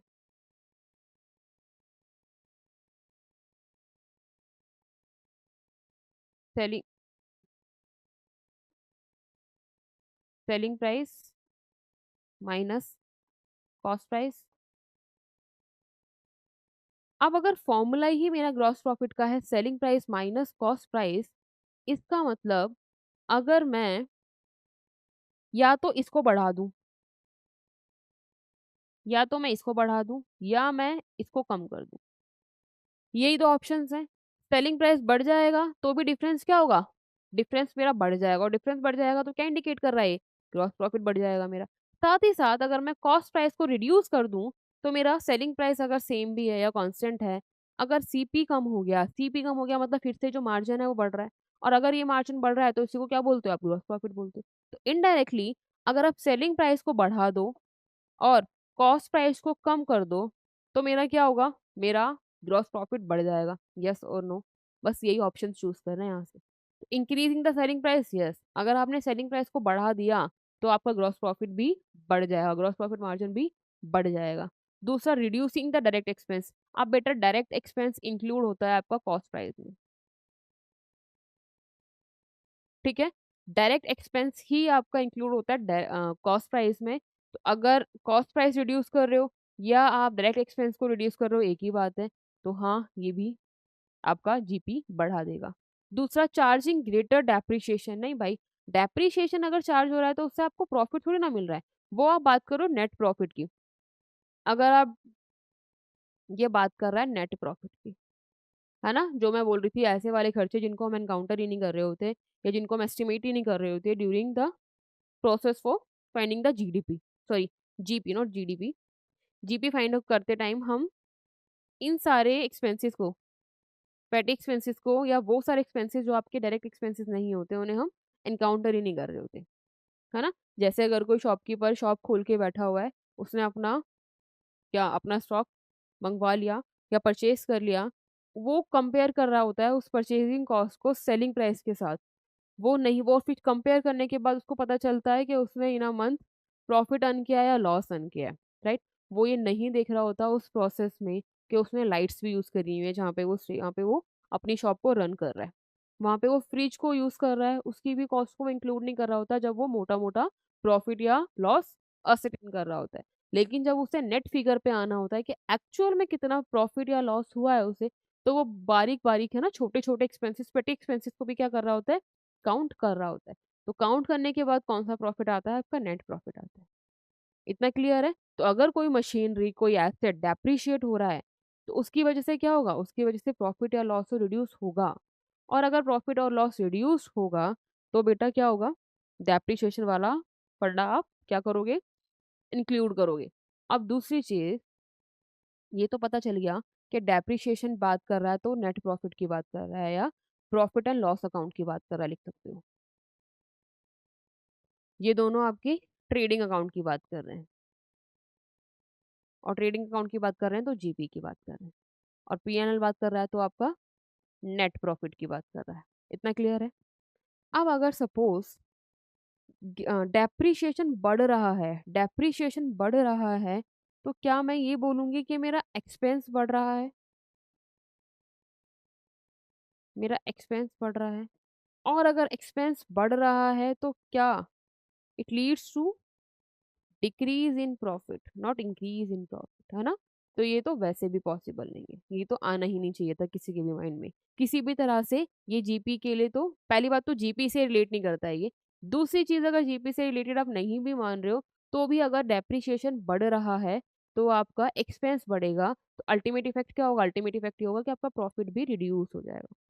Am I clear? ना, चलो, ये नहीं है। अब अगर आप सेलिंग प्राइस रिड्यूस कर देते हो भाई, इसी को कम कर दोगे, तो अल्टीमेटली क्या होगा? एक सिचुएशन आ सकती है जहाँ पे ग्रॉस लॉस भी हो, है ना? तो सेलिंग प्राइस रिड्यूस करने वाला भी ऑप्शन नहीं है।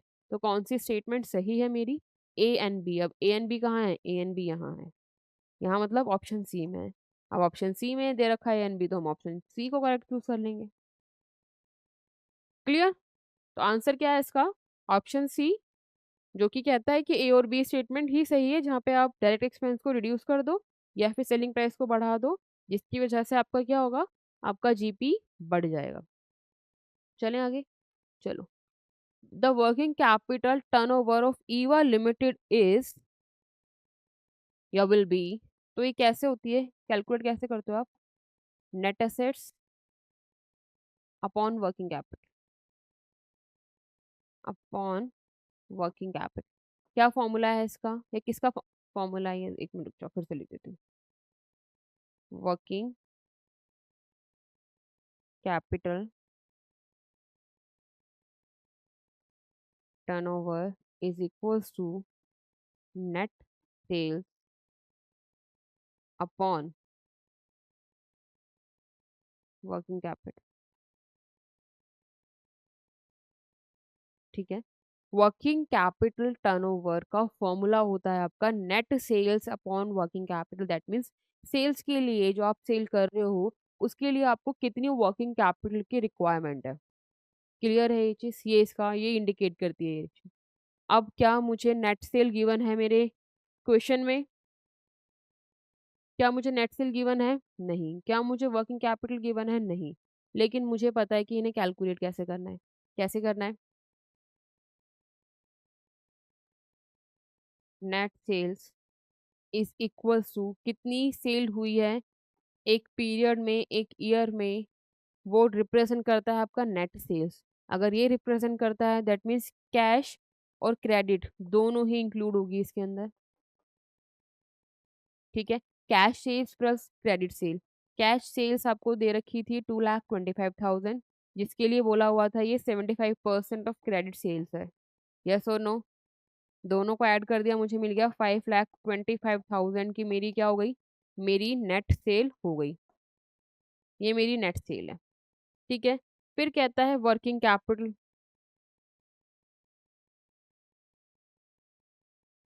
वर्किंग कैपिटल का फॉर्मूला क्या है?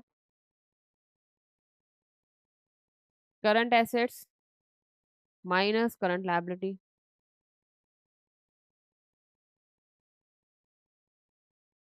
ठीक है, current assets minus current liability. अब याद करो करंट एसेट्स, मुझे तो याद है यार, जिनको याद नहीं है रिवर्स पैक करो, देख लो। 5 लाख माइनस 2,90,000, ये आ जाएगा आपका 2,10,000। ठीक है, वर्किंग कैपिटल मिल गई मुझे 2,10,000 की, और मेरी नेट सेल्स मिल गई मुझे 5,25,000 की। वैल्यूज डाल दो यहाँ पे। 5,25,000 अपॉन 2,10,000। जीरो से जीरो कैंसिल हो गई, 5 2 यानी 2.5 आएगा आई गेस।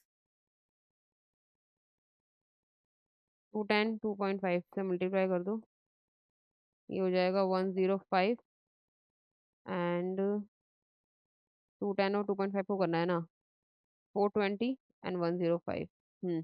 कितना आ रहा है? To, sorry, 2.5। 2.5 अपॉन 1, तो रेशो क्या मिल गई आपको? 2.5 अपॉन 1। या फिर मैंने आपको पहले भी बोला था, टर्नओवर की रेशो किस में रिप्रेजेंट करते हो आप? टाइम्स में रिप्रेजेंट करते हो। तो ऑप्शन क्या है आपका? 2.5 टाइम।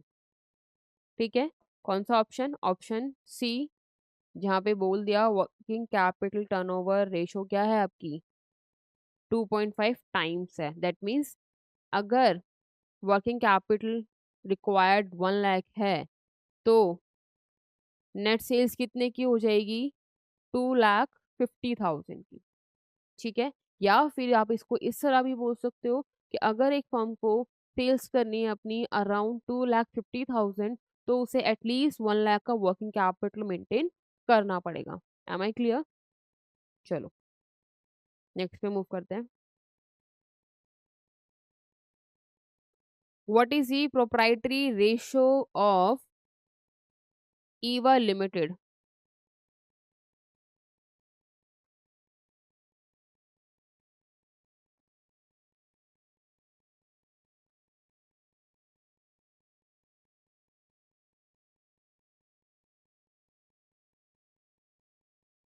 प्रोप्राइटरी रेशियो का बेटा फॉर्मूला होता है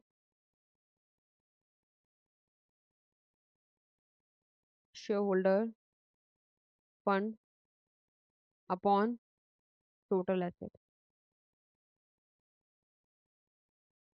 ठीक है, प्रोप्राइटरी रेशियो का फॉर्मूला होता है आपका share holder fund upon total assets. अब अगर केस में जो आपको केस दे रखा था या एक्सपेक्ट गिवन था ईवा लिमिटेड का, क्या उसमें शेयर होल्डर फंड्स गिवन था? क्या उसमें टोटल एसेट्स गिवन थे? तो ऐसा क्वेश्चन में एज सच नहीं गिवन था कि शेयर होल्डर फंड से आपको फिगर मिल जाए डायरेक्टली और डायरेक्टली फिगर आपको टोटल एसेट्स की मिल जाए। लेकिन अगर आप स्टेटमेंट को या केस को फिर से एक बार रीड करोगे तो शायद आई गेस क्लियर कर पाओगे। नाउ पेड अप कैपिटल थी 8 लाख की, करंट एसेट से 5 लाख के, क्रेडिट सेल्स थी 3 लाख, कैश सेल्स थी आपके 2,25,000, डिबेंचर से 3,40,000 के, लायबिलिटी थी 2,90,000 की एंड सीओजीएस था आपका 1,80,000। ठीक है, इसके बाद हमने खुद से भी एक्सट्रैक्ट बनाया था जो था paid up capital 8 lakh rupees का, डिबेंचर था आपका 3,40,000 का, लायबिलिटी थी आपकी 2,90,000 की एंड करंट एसेट्स थे आपके 5 लाख रुपीज के। ये हमने बैलेंस शीट का एक्सट्रैक्ट बना लिया था। साथ ही साथ ट्रेडिंग या पीएनएल अकाउंट जो भी आप बोलोगे, वैसे आइटम्स ट्रेडिंग अकाउंट के, बट मैंने एक साथ बना दिया, ट्रेडिंग एंड पीएनएल अकाउंट बना दिया मैंने, जनरली क्वेश्चन में हम लोग बनाते भी हैं।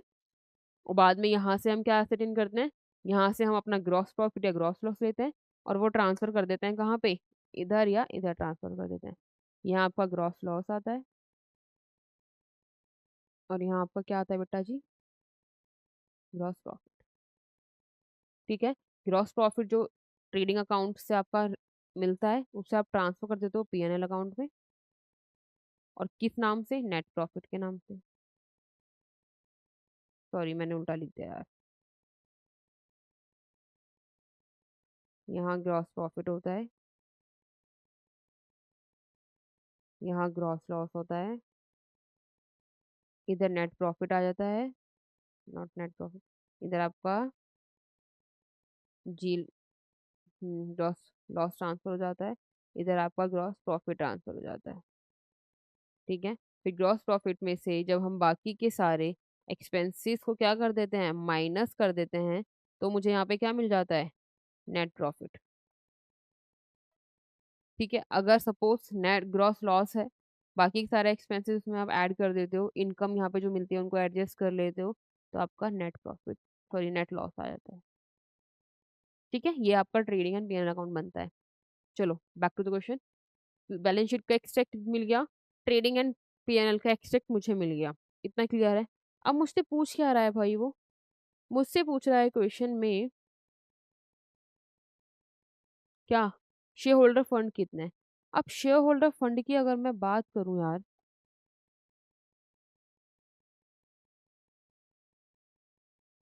तो इसका मतलब ये किसकी बात कर रहा है, ये इक्विटी शेयर कैपिटल की बात कर रहा है। शेयर होल्डर मतलब जो शेयर्स को होल्ड करते हैं ना, जो ऑनर ऑफ द फंड है, तो शेयर कैपिटल हो गई, इक्विटी शेयर कैपिटल हो गई, प्रेफरेंस शेयर कैपिटल हो गई, यही है उनका फंड, शेयर होल्डर फंड। ठीक है, अब इसमें मुझे क्या दे रखा है, ना ही तो मुझे इक्विटी शेयर कैपिटल दे रखा है, ना ही मुझे प्रेफरेंस शेयर कैपिटल दे रखा है, लेकिन हाँ मुझे क्या दे रखा है,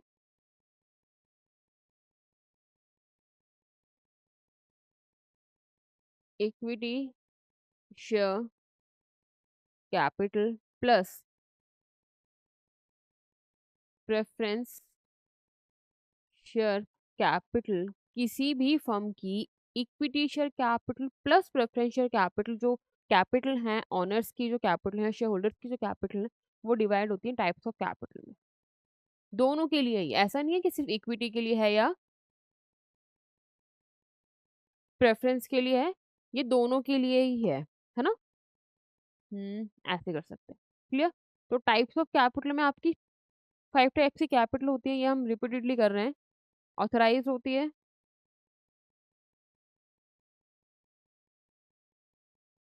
इश्यूड होती है,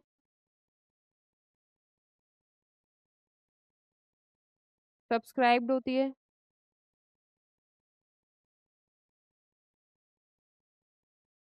सब्सक्राइब के बाद आपका कॉल्ड अप आता है,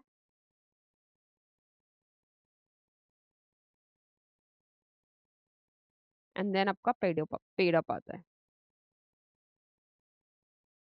राइट? ऑथराइज्ड कैपिटल हो सकती है, इशूड कैपिटल हो सकती है, सब्सक्राइब्ड कैपिटल हो सकती है, कॉल्ड अप हो सकता है और पेड अप हो सकता है। इतनी तरह से एक फर्म, एक कंपनी अपनी कैपिटल को रिप्रेजेंट कर सकती है, राइट? अब मुझे क्वेश्चन में ये चीज़ गिवन थी, आई गेस 8 लाख रुपीज़ की गिवन थी, if I am not wrong. 8 lakh rupees की, राइट? 8 लाख की गिवन थी। चलो आ जाओ वापस। ये मुझे दे रखा था 8 लाख। अगर मुझे क्वेश्चन में नहीं दे रखी थी बाकी सारी चीज़ें और मुझे भी एक्सट्रैक्ट की फॉर्म में गिवन था, तो मैंने क्या करा, मैंने इसी को क्या मान लिया अपना, इसी को मैंने मान लिया अपना क्या, share holder fund. Share holder fund. That means मुझे मेरे क्वेश्चन की न्यूमरेटर मिल चुकी है, कितने की मिल गई? 8 लाख रुपए की। अब बात आती है टोटल एसेट्स की। अब भाई टोटल एसेट्स में मुझे करंट एसेट तो गिवन है 5 लाख रुपीस, लेकिन और कुछ मुझे गिवन नहीं है, राइट? फिक्स एसेट्स कितने हैं मुझे नहीं पता, फिक्टिशियस एसेट्स कितने हैं मुझे नहीं पता। तो या तो मेरे पास ऑप्शन है मैं इन्हीं को ले लूँ, करंट एसेट्स को मान लूँ फिक्स एसेट्स, लेकिन क्या टोटल एसेट, लेकिन क्या ये पॉसिबल है कि एक कंपनी सिर्फ करंट एसेट्स पे रन कर सकती है? नहीं, कंपनी को फिक्स एसेट्स चाहिए ही चाहिए। फिक्स एसेट्स कंपनी को चाहिए ही चाहिए, है ना? बिना फिक्स एसेट्स के कंपनी या इंडस्ट्री रन कर ही नहीं सकती। इसका मतलब एक फिगर यहाँ होगा, ठीक है? अगर यहाँ पे होगा, ये चीज़ समझ आ रही है, तो कुछ बच्चों के माइंड में ये भी आ रहा होगा कि क्या एक कंपनी बिना इक्विटी शेयर कैपिटल के चल सकती है? मैंने नहीं बोला बिना इक्विटी के चल सकती है। क्या एक कंपनी, एक फर्म बिना प्रेफ़रेंस के चल सकती है? बिल्कुल चल सकती है। एक कंपनी या फर्म बिना इक्विटी के नहीं चल सकती बट प्रेफ़रेंस के चल सकती है, पहली बात। दूसरी बात, मैंने क्या बोला था, इन दोनों से जो अमाउंट हमें मिलता है, इन दोनों की कैपिटल को जो रिप्रेज़ेंट करते हैं, वो ये 5 टाइप्स ऑफ कैपिटल होते हैं। ऑथराइज़्ड होता है, इश्यूड होता है, सब्सक्राइब्ड होता है, कॉल्ड अप होता है, पेड अप होता है। और ये हम लास्ट क्लास में भी कर चुके थे। इनका जो क्या है, रिप्रेजेंटेशन है वो इस तरह का है, पेड अप कैपिटल है। ये किसका पार्ट है? ये आपका कॉल्ड अप का पार्ट है। याद आ रहा है? कॉल्ड अप किसका पार्ट है? कॉल्ड अप आपका सब्सक्राइब्ड का पार्ट है। याद आ रहा है? सब्सक्राइब किसका पार्ट है? सब्सक्राइब्ड आपका इश्यू का पार्ट है। यहाँ लिख देती हूँ। और इश्यूड कैपिटल भी किसका पार्ट है? ये ऑथराइज्ड का पार्ट है। याद आ गया होगा। इसका मतलब अगर मुझे ये वाली आइटम दे रखी है, तो मैं ये भी सपोज़ कर सकती हूँ, फर्स्ट एंड फॉरमोस्ट थिंग जो इम्पोर्टेंट है वो ये है, ऑथराइज़्ड कैपिटल सिर्फ़ रिप्रेज़ेंट करने के लिए यूज़ होती है। इसको आप बैलेंस शीट में सिर्फ़ किस लिए करते हो? टोटल नहीं कर रहे होते हो बैलेंस शीट में, सिर्फ़ क्या कर रहे होते हो? शो कर रहे होते हो। टोटल नहीं हो रही होती, सम अप नहीं हो रही होती, असर्टेन या वैल्यूड नहीं हो रही होती, कौन-सी कैपिटल? Authorised capital. जो कैपिटल मैटर करती है बैलेंस शीट के लिए वो होती है इश्यूड, सब्सक्राइब, कॉल्ड अप और पेड अप, ठीक है? अब हम क्या मान रहे हैं, क्योंकि हमारे पास फुल बैलेंस शीट तो है नहीं, कंप्लीट बैलेंस शीट तो है नहीं, हमें क्या मिला हुआ है? सिर्फ एक्सट्रैक्ट मिला हुआ है, यानी कुछ पोर्शन हमें मिला हुआ है। तो हमने ये सपोज़ कर लिया कि इश्यूड कैपिटल ही सब्सक्राइब्ड कैपिटल है, subscribed capital he called up है और कॉल्ड अप ही पेड अप है, क्योंकि ये पॉसिबिलिटी भी है। हम जानते हैं ये चीज़ कि कई बार क्या होता है, कंपनी जितना इश्यू कर रही है, लोग उतना ही सब्सक्राइब कर रहे हैं और सब्सक्राइब करते टाइम कंपनी ने पूरा का पूरा कॉल कर लिया और पूरा कॉल कर लिया और करने के बाद क्या करा शेयर होल्डर्स ने, क्योंकि पूरा कॉल हो गया था तो शेयर होल्डर्स ने पूरा पे भी कर दिया। तो ये वाला केस पॉसिबल है। इसमें नहीं है पॉसिबल जैसा कुछ है ही नहीं। हम मान सकते हैं कि आपका issue is equals to subscribed and called up is equals to मैं पेड अप। ये पूरा है, इसीलिए मैंने क्या माना, मैंने पेड अप कैपिटल को क्या मान लिया, मेरा शेयर होल्डर फंड। क्लियर है ये चीज। लेकिन कोई भी फर्म, कोई भी कंपनी, कोई भी इंडस्ट्री बिना फिक्स एसेट के रन नहीं कर सकती, बिना फिक्स एसेट के रन नहीं कर सकती। यानी एक फिगर मुझे यहाँ चाहिए ही चाहिए। मैं करंट एसेट को टोटल एसेट नहीं मान सकती क्योंकि पॉसिबल ही नहीं है। करंट और fix asset two types of assets हैं। ठीक है, ये एक दूसरे को क्या नहीं करते, एक दूसरे को रिप्रेजेंट नहीं करते। दैट मीन्स करंट एसेट और फिक्स एसेट्स दोनों को आप ये नहीं बोल सकते कि करंट करंट ही फिक्स एसेट है। क्यों? करंट का भाई लेस देन 12 मंथ्स होता है, और फिक्स का, करंट का आपका लेस देन 12 होता है, और फिक्स का आपका मोर देन 12 होता है। पॉसिबल ही नहीं है, राइट। यानी मुझे एक फिगर मेरी फिक्स एसेट की फॉर्म में चाहिए ही चाहिए। तो मैं क्या करूँगी, बैलेंस शीट को ऐड कर देती हूँ, वहीं से मुझे अमाउंट मिल जाएगा। तो 8 lakh plus 3 lakh is 11 lakh, 11 lakh plus 12 lakh is 13 lakh, 13 lakh 90 plus 40 यानी 14 लाख 30,000। 14 lakh minus 5 lakh is 9 lakh 30,000। तो मुझे मेरी क्या मिल गई, बैलेंस शीट में फिक्स एसेट की अमाउंट मुझे मिल चुकी है, जो कि क्या है, बीएफ है। बीएफ मतलब बैलेंसिंग फिगर है। Am I clear? चलें आगे। अब बस आपको इक्वेशन में दोनों दोनों फॉर्मूला में दोनों आइटम्स की या दोनों वेरिएबल की क्या करनी है, वैल्यू को पुट करना है। पुट कर देते हैं यार।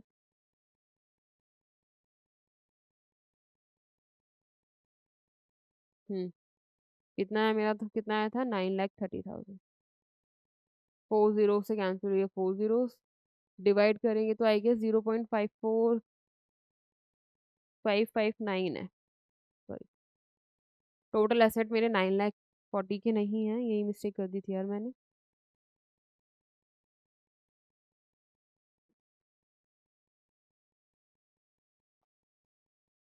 ये थे मेरे 8 लाख की पेड अप कैपिटल, ये है मेरा 14 लाख 30,000। 14 लाख 30 कैसा आया, 5 लाख के आपके करंट एसेट से प्लस 9 लाख 30 के आपकी फिक्स एसेट्स से। ठीक है, ये क्या है, करंट एसेट्स हैं, ये क्या है, फिक्स एसेट्स हैं। ठीक है। अब अगर आप डिवाइड करोगे, 4 जीरोस कैंसिल कर दोगे 4 जीरोस के साथ, और डिवाइड करोगे तो आपको मिलेगा 0.559। अब 0.559 को इन्होंने कैसे रिप्रेजेंट कर दिया, 0.56। सबसे क्लोजेस्ट वैल्यू क्या है आपकी, 0.56 टू 1। तो यही मेरा क्या है भाई, यही मेरा आंसर है। ठीक है। इन शॉर्ट, जो क्वेश्चन आया है आपका, केस आया है, ये वाला केस जो कि बेस्ड है आपका ईवा लिमिटेड पे, उसमें जितने भी क्वेश्चन से फ्रॉम 46 टू 49, पूरा का पूरा सेट या पूरा का पूरा केस स्टडी आपका बेस्ड था अकाउंटिंग रेशियोज पे, राइट। अकाउंटिंग रेशियोज पे आई गेस 16 भी नहीं है, लेस देन 16 रेशियोज हैं। उनको बाय हार्ट याद करो, ताकि फॉर्मूला पुट करो और आंसर आपका इजीली निकल जाए। बहुत ज़्यादा टाइम कंज्यूमिंग नहीं है, टाइम कंज्यूमिंग नहीं है। फॉर्मूला आता है तो क्वेश्चन होगा, नहीं आता तो नहीं होगा। और फॉर्मूला अगर आता है तो वैल्यूज निकाल के क्वेश्चन इजीली हो जाएगा, राइट। तो आई गेस अकाउंटिंग रेशो को, अकाउंटिंग रेशो वाला जो आपका पूरा यूनिट है उसको स्ट्रॉन्ग करना मस्ट है। स्ट्रॉन्ग कर लोगे, क्वेश्चन होता चला जाएगा, है ना। चलो, नाउ नेक्स्ट क्वेश्चन पे मूव करते हैं। पीवाई क्यू जो लास्ट आपका 50th क्वेश्चन है। What does the low proprietary ratio indicates. Proprietary ratio क्या इंडिकेट करती है आपका, अभी क्या है हमने यार question, proprietary ratio is equals to share holder fund upon total asset. क्या इंडिकेट करती है ये इंडिकेट करती है कि एक फर्म, एक कंपनी, एक इंडस्ट्री का जो ऑनर्स का फंड है वो कितना टाइम्स है उसके एसेट्स का। या फिर अगर फर्म लिक्विड होती है, फर्म लिक्विड होती है तो कितना फास्ट पेमेंट या फास्ट रिकवरी हो सकती है किसके फंड की? कंट्रीब्यूशन की, शेयर होल्डर की कंट्रीब्यूशन की। कैसे? टोटल एसेट्स या एसेट्स को बेच के। क्लियर है? दूसरा आप ये भी बोल सकते हो कि एसेट्स वाले पोर्शन में, है ना, जो एक फर्म की कंपनी के एसेट्स हैं, उसमें कितना पोर्शन या कितना अमाउंट इन्वेस्टेड है किसका? शेयर होल्डर्स का। ठीक है? तो इस तरह से आप रेशो को डील कर सकते हो। अब ये क्या कह रहा है? अब ये क्या कह रहा है कि अगर प्रोप्राइटरी रेशो आपकी लो है ना? रेशो आपकी लो है, तो क्या ये सिग्निफाई करता है? क्या ये इम्प्लाई करता है? क्या इसका इम्प्लीकेशन क्या है? राइट? इसका रिजल्ट क्या है? It indicates a higher safety margin for the lenders. अगर ये रेशो कम हो जाती है, ये रेशो कम कब होगी? जब आपका न्यूमरेटर बढ़ जाएगा या फिर डिनोमिनेटर कम हो जाएगा। रेशो कब हो सकती है? रेशो कम हो सकती है जब आपका न्यूमरेटर बढ़ जाए, या फिर, मुझसे पेन से लिखती हूँ, रुको, ये ध्यान रखना, ये सिर्फ अकाउंट्स नहीं, किसी भी सब्जेक्ट से रिलेटेड चीज़ है। रेशो को अगर मुझे रिड्यूस करना हो, तो मेरे पास 2 ही तरीके हैं। या तो मैं न्यूमरेटर को बढ़ा दूँ, या फिर मैं डिनोमिनेटर को कम कर दूँ। ठीक है? इसी तरह से मेरी रेशो कम हो सकती है। ठीक है? ड सॉरी, मैंने उल्टा लिख दिया यार। रेशो कम हो सकती है 2 ही तरह से, जब मैं न्यूमरेटर को कम कर दूँ और डिनोमिनेटर को बढ़ा दूँ। जैसे अगर मैं बोलूँ 10/2 है, राइट? 10/2 है, तो रेशो क्या है मेरी? 5/1। अगर मैं न्यूमरेटर को बढ़ा दूँ, 20/2 कर दूँ, तो रेशो हो जाएगी 10/1। तो रेशो मेरी बढ़ गई। कब? जब मेरा न्यूमरेटर बढ़ गया। ठीक है? या फिर लेट्स से मैंने डिनोमिनेटर को बढ़ा दिया। डिनोमिनेटर को बढ़ा दिया तो क्या हो गया? मेरी ratio, sorry, wait a second, numerator बढ़ा दो या डिनोमिनेटर को कम कर दो। या फिर डिनोमिनेटर को कम कर दो। डिनोमिनेटर कम करा तो 2 से 1 कर दिया, 2 से 1 करा तो रेशो होगी 10/1। यानी रेशो मेरी बढ़ जाएगी कब? जब न्यूमरेटर बढ़ जाएगा और डिनोमिनेटर कम हो जाएगा। इतना क्लियर है? उसी तरह से अगर मुझे रेशो कम करनी हो, तो लेट्स से यही केस ले लेते हैं हम, 10/2 है इनिशियली, न्यूमरेटर को कम कर दिया, न्यूमरेटर को लेट्स से मैंने 6 कर दिया, डिनोमिनेटर मेरा सेम है, तो रेशो क्या हो गई? 5/1 से हो गई 3/1, तो रेशो क्या हो गई मेरी? कम हो गई। कैसे? जैसे मेरा न्यूमरेटर वाला पोर्शन कम हुआ, न्यूमरेटर कम हुआ। ठीक है? दूसरा केस, लेट्स से 10/2 करा, इनिशियली रेशो थी 5/1, क्या करा मैंने? डिनोमिनेटर को बढ़ा दिया, 10 को डिवाइड कर दिया 5 से, न्यूमरेटर वाला पोर्शन मैंने बढ़ा दिया, तो मेरी रेशो हो गई 2/1। फिर देखो रेशो कम हो गई, 2/1। ठीक है? तो ये वाला मतलब है, अगर आपको रेशो बढ़ानी है, तो आप न्यूमरेटर को बढ़ा दो, डिनोमिनेटर को कम कर दो, या फिर अगर रेशो कम करनी है, तो न्यूमरेटर को कम कर दो, डिनोमिनेटर को बढ़ा दो। इस तरह से रेशो को कम किया जा सकता है। ठीक है? अब क्या कहता है, अगर रेशो मेरी कम हो रही है, प्रोप्राइटरी रेशो मेरी कम हो रही है मतलब या तो मेरा ये वाला फंड कम हो रहा है, या फिर मेरे एसेट्स बढ़ रहे हैं, यही पॉसिबल है। या तो शेयर होल्डर फंड्स मेरे कम हो रहे हैं। अगर प्रोप्राइटरी रेशो मेरी कम हो रही है, इसका मतलब या तो मेरा शेयर होल्डर फंड कम हो रहा है, या मेरा टोटल एसेट बढ़ रहा है, यही पॉसिबिलिटी है। अब लेट्स से अगर मेरा दोनों ही है ना, या तो शेयर होल्डर फंड कम हो रहा है, एसेट्स बढ़ रहे हैं। अब अगर एक कंपनी के एसेट बढ़ रहे हैं और उसका शेयर होल्डर फंड कम है, मतलब शेयर होल्डर फंड, या फिर जिसको आप शेयर कैपिटल भी बोलते हो, वो तो कम हो रहा है, लेकिन कंपनी के एसेट्स बढ़ रहे हैं। समझ आ रहा है? कैपिटल तो कम हो रही है, लेकिन एसेट बढ़ रहे हैं। अगर एसेट बढ़ते जा रहे हैं और ओनर्स की कैपिटल कम हो रही है, इसका मतलब हम क्या कर रहे हैं? हम बोरो कर रहे हैं। हमारी बोरोइंग इंक्रीज हो रही होगी, यही पॉसिबिलिटी है।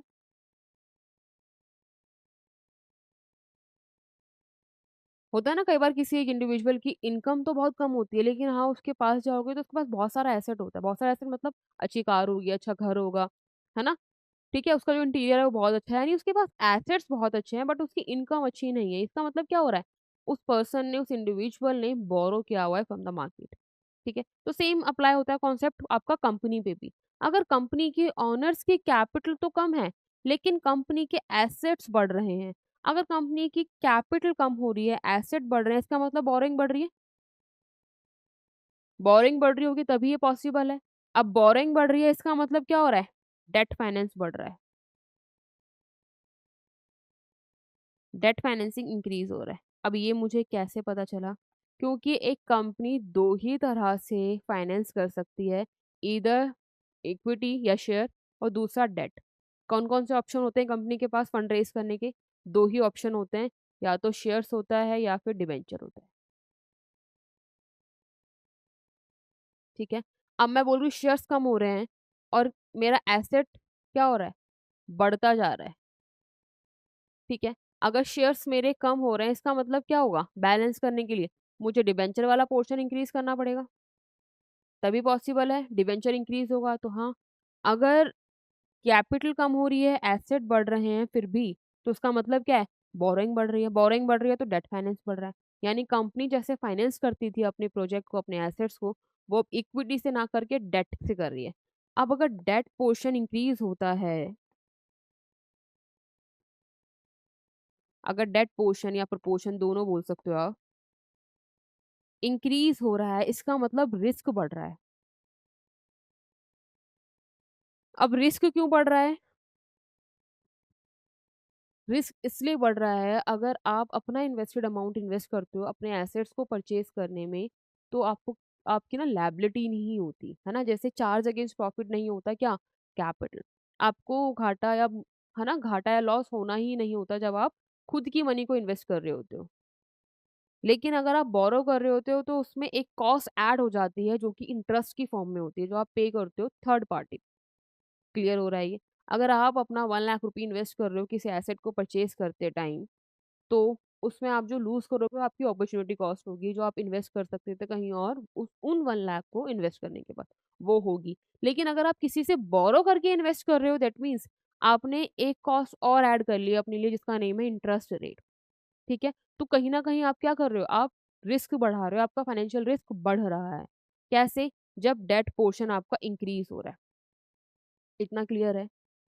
ठीक है। तो अब देखो क्वेश्चन में क्या कहता है वो, जो लेंडर्स हैं, जो बोरोवर्स हैं, क्या उनके लिए मार्जिन रिड्यूस हो रहा है या बढ़ रहा है? उनके लिए मार्जिन बढ़ रहा है, रिड्यूस हो रहा है। तो भाई जितना ज़्यादा डिबेंचर बढ़ रहा है, उसका मतलब बोरोइंग बढ़ रही है, या बोरोइंग बढ़ रही है उसका मतलब डिबेंचर बढ़ रहा है। यानी फर्म के पास उसके खुद के एसेट्स तो हैं ही नहीं, जो भी वो एसेट परचेज़ कर रही है, वो कहाँ से परचेज़ कर रही है? वो परचेज़ कर रही है बोरो करने के बाद। अगर बोरो करने के बाद एसेट्स परचेज़ कर रही है दैट मीन्स किसका राइट फर्स्ट है? जिससे बोरो करके वो एसेट परचेज़ कर रही है। तो लेंडर्स जो बाकी के जो लेंडर्स हैं लाइक क्रेडिटर्स, सप्लायर्स, उनकी मनी क्या सिक्योर्ड है? उनकी मनी सिक्योर्ड नहीं है। उनका जो सेफ्टी मार्जिन है वो क्या हो रहा है? रिड्यूस होता जा रहा है। तो यहाँ पे हायर नहीं होगा, लोअर होगा, ठीक है? क्योंकि हायर दिया हुआ है तो ये क्या हो गया आपका, स्टेटमेंट ए या ऑप्शन ए गलत हो गया।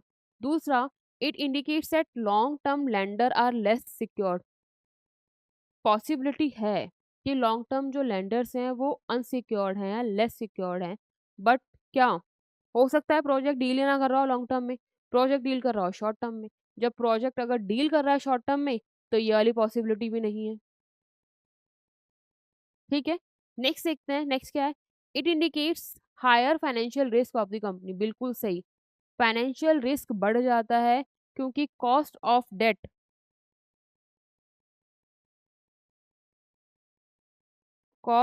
डेट जनरली हाई होती है कॉस्ट ऑफ इक्विटी से। Generally cost of debt high होती है कॉस्ट ऑफ इक्विटी से। हाँ, इसमें आपको डेट सॉरी टैक्स बेनिफिट मिलता है, लेकिन ऐसा करने से फाइनेंशियल रिस्क क्या होता है? बढ़ जाता है। अरे भाई, एक ये चीज़ सोच के देखो, अगर आपने आप अपना एक क्या परचेज़ कर रहे हो? अपार्टमेंट परचेज़ कर रहे हो। उस अपार्टमेंट को परचेज़ करने के लिए अगर सिर्फ़ आपने इन्वेस्ट किया है, तो कंट्रोल किसके पास है? सिर्फ़ आपके हैंड में। आप जब चाहो उसको बेच सकते हो, जब चाहो उसको कहीं उसका अमाउंट बेच के और इन्वेस्ट कर सकते हो, आपकी कॉल है, किस तरह से आपको रखना है या बेचना है। लेकिन अगर मल्टीपल ओनर्स होंगे, मल्टीपल ओनर्स मतलब अगर आपने बोरो कर के उस घर को लिया होगा, तो हर दूसरे दिन क्या होगा, कोई बंदा आएगा, नॉक करेगा कि मुझे मेरा इन्वेस्टेड अमाउंट वापस दे। अगर ये चीज़ फॉलो होती रहेगी बार-बार, तो क्या आदमी फ्रस्ट्रेट नहीं होगा? या दूसरा जो आपका नेबर है, वो आप पे रिलाई कर पाएगा? वो आप पे रिलाई नहीं कर पाएगा।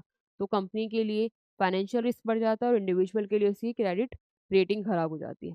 क्लियर है? So correct option would be it indicates higher financial risk of the company. ठीक है? कौन-सा फाइनेंशियल रिस्क बढ़ जाता है? कंपनी का फाइनेंशियल रिस्क बढ़ जाता है कब? जब कंपनी की प्रोप्राइटरी रेशो कम हो रही होती है। क्लियर है यहाँ तक? चलो, तो यहाँ पे हमने अपना पीवाईक्यू कंप्लीट कर लिया 2023 का। हमने देख लिया कितने क्वेश्चंस बहुत ईज़ी थे।